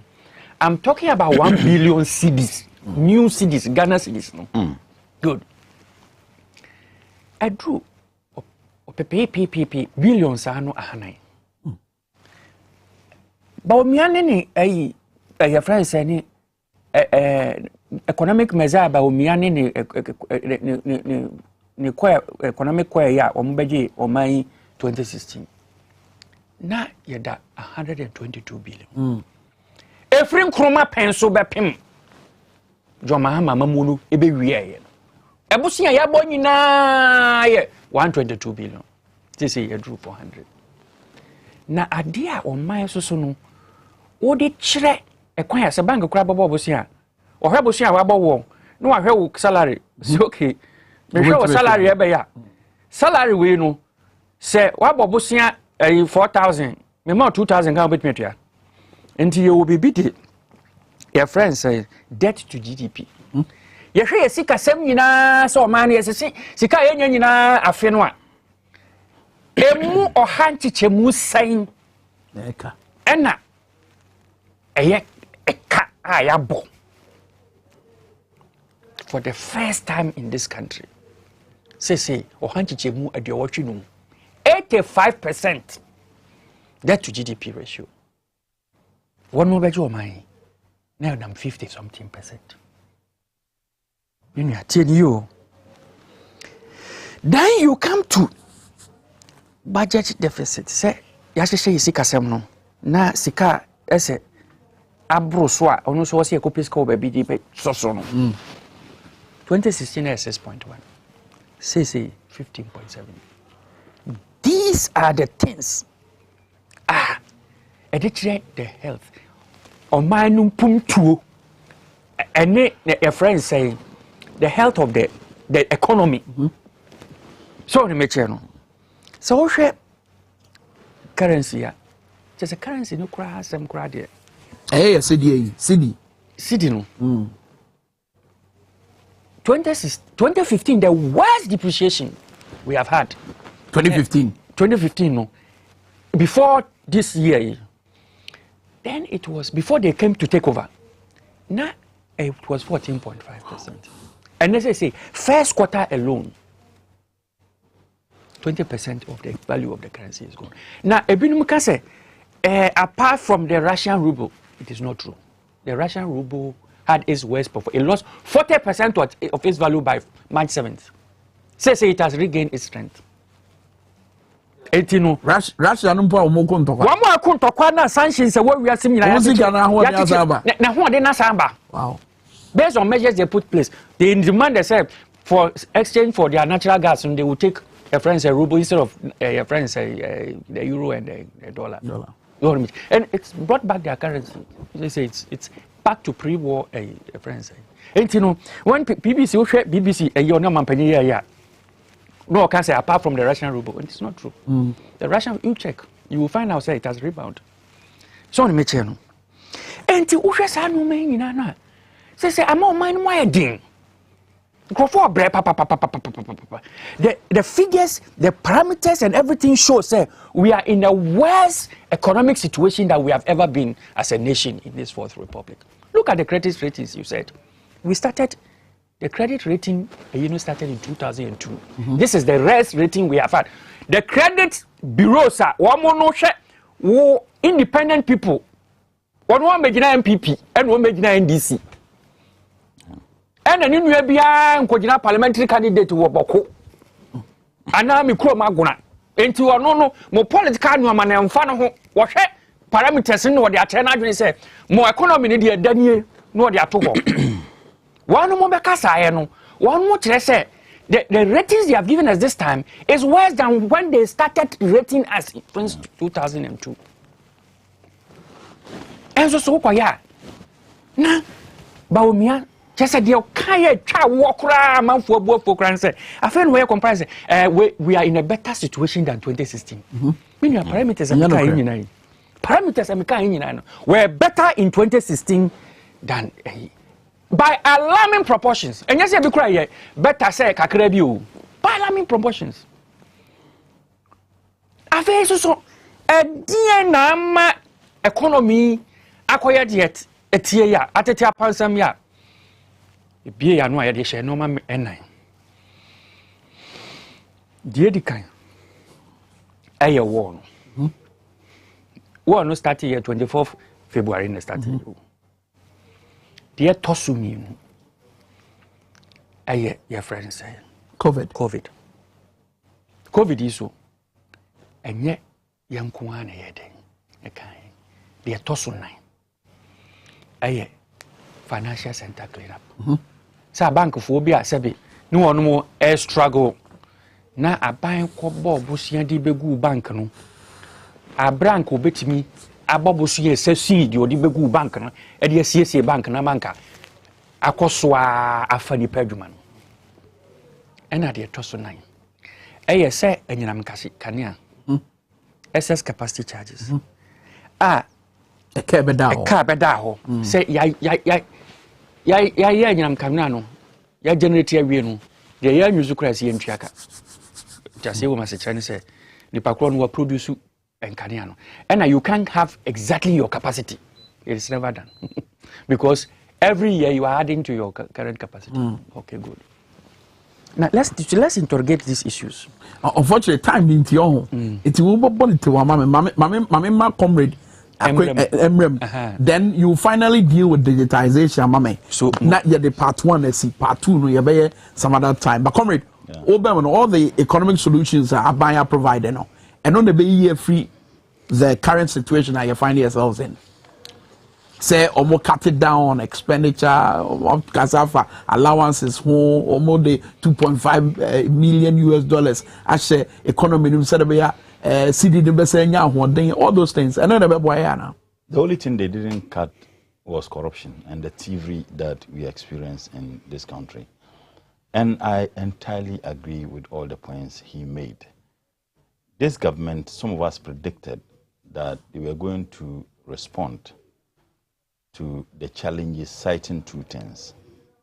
And I did indicate before the State of the Nation's address that the president was going to blame Ukraine, war, and that he was going to blame COVID. But our position is very simple. COVID helped the value of our city. COVID? Yes, it did. I'm sure you demonstrated. COVID helped the Ghanaian currency. Anybody who did some economics, it's a simple law of demand and supply. And for the avoidance of doubt, the law says, let me state that of demand and also supply, that the higher the demand, the higher the price. The lower the demand, the lower the price. And the law of supply says that the higher the supply, the lower the price. And the lower the supply, the higher the price, depending on the inelasticity of the elasticity of the goods. What it simply means, and let me use this, assuming that 3 of us are a country, and there is a necessity, for example, food, that we all need this particular a tuber of yam to survive. Then you produce 10 tubers of yam. We each can get 1 tuber which is enough for us. Remaining how many tubers of yam? 7. But because of the person who has produced the tuber, he has supplied more than we need, because we each need 1 tuber, and then he supplied 10 tubers. So for him to get rid of the other 7 tubers of yam, he has to reduce the price. And that is why they say the higher the supply, the lower the price. Now, on the other hand, assuming that we need 3 tubers of yam, 1 each, the supplier produced only 2 tubers of yam. 3 of us will be struggling for the 2 tubers. What do you think the supplier will do? He will increase the price. Absolutely. So the value of your domestic currency, strength is determined by the availability or otherwise of that of the currency. Sorry, the value of your domestic currency, strength, is determined by the availability or the otherwise of the other foreign currencies you need. In this case, let's use just the dollar. Now, when you have so much dollars in circulation, people will have more than enough dollars. So what happens to the excess dollars? The value will come down. So when you have a lot of dollars in circulation, the value of that dollar comes down in relation to the value of your local currency, in this case, cedis. But when you have fewer dollars in circulation, and many people are going after the fewer dollars, what happens to the value? The value of the dollar goes up, and the value of your domestic currency comes down. Now, when you have, and we import things, a lot of the things we do in Ghana, we import them. Yeah. So we don't buy them with cedis. We buy them with dollars, with euro, with pounds. So anytime we have to import, when we import more, we have to look for the dollars in Ghana to be able to go to the China, the Dubai, the others to buy the things we want to buy. So when you are import dependent, the value of your local currency will always be lower as compared to the foreign currency. Okay. And the reason why, let me just conclude. The reason why I say that COVID helped our domestic currency. When there was COVID, people were not importing. We were not importing. So we're not looking for dollars to buy things. I don't know whether you get the point. I get you. But when COVID is lifted, people now started going to the Dubai, to the Chinese, to the others to buy things. How do they go? They have to use the cities to change the dollars to be able to go. So there is a rush for the dollars. And when you rush for the dollars, the value goes up. And that is why I said, during COVID, COVID helped our domestic currency. But for COVID, looking at the rate of depreciation, the dollar would, the city would have depreciated more than 100%. So COVID helped us. Without COVID, the city would have depreciated. Because when we had COVID, we were not importing. Nobody was traveling. So the city had the power. You had dollars. People didn't even want them. But the moment COVID was virtually, the restrictions were lifted, then people started going to import things, and they were then changing. So COVID helped. Now, another issue is that read the World Bank Country Director's verdict. Yeah. Don't read my verdict. The verdict was damaging. He said that the economy of this country was already on its knees before COVID struck. And therefore, government could not be blaming the mess they have created as a result of COVID. I'm just looking at the clock. We have a minute. And the last point on the Ukraine, Russian conflict. Yeah. This conflict started on the 24th of February. What has the conflict got to do with the loss of the value of our city? There is no any correlation. And two, after the conflict of Ukraine-Russia, trust me, they will blame the conflict in Ethiopia. They will blame the conflict in Somalia. Now, we have been told that because of the fertilizer, effects or the effects of the fertilizer on the conflict. Tell me, in February, were we farming? The impact of the absence of fertilizer or the surge in the prices of fertilizer will be experienced somewhere this year ending of this year.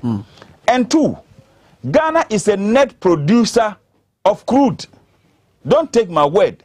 The 2019 budget statement, the Minister for Finance stated that in 2017, as reported in 2018, that we exported 2.7 billion worth of crude, and we spent 1.7 billion importing, what's the name? Importing 2.8 billion worth of crude we exported. Okay. And we spent 1.7 billion importing refined oil into this country. And stated that there was a net of $1.1 billion. So anytime crude prices surge globally, Ghana benefits. We now produce more crude than we need. So when the prices of crude goes up, we get a windfall. That's and in fact, when crude prices were $65, we made over $300 million. And anytime crude prices increase beyond $100, we make $40 on each barrel of crude. What Nigeria did, Nigeria simply, because of the windfall, subsidized the prices of crude. So there can't be any justification why fuel prices are increasing because of the conflict in Ukraine and Russia. That is a scam. Very well. Unfortunately, your time no aso ano, but it was here part 2. Now digitization side no. Umienu nyina mudi hu dwuma ma na ye pese hu because it so ba umi akra di tudwa say busi o mabbo nyina no wo de kire ebu akonta kire eno mo omodi aye pokuasi interchange ne temabuto we expansion on a more serious note, and I'm saying this with all the sincerity. Yes. Dr. Bawumia is my senior brother. Yes, sir. He's a brother to me on two, fronts. That's right. One, he's a northern brother, and two, he's a Muslim. Yes, sir. And in the month of Ramadan, you are expected to uphold values, certain values, and the expectations are that after the month you continue with those values. I just want to apologize on my senior brother's behalf. That he is not who we are. That continuous lies without any shame is not who we are as Northerners and as Muslims. In fact, I'm apologizing. Why won't you accept my apology?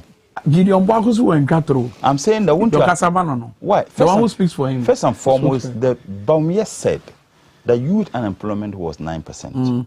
Yet in the same budget statement which was presented by the minister, stated in that budget statement for 2022, youth unemployment to be 12.6. In fact, the census identified to be 19%. So I am apologizing to the people of this country for and on behalf of my senior brother, Dr. Baumier, that his lies should not be used as a standard to measure how we Northerners and Muslims do.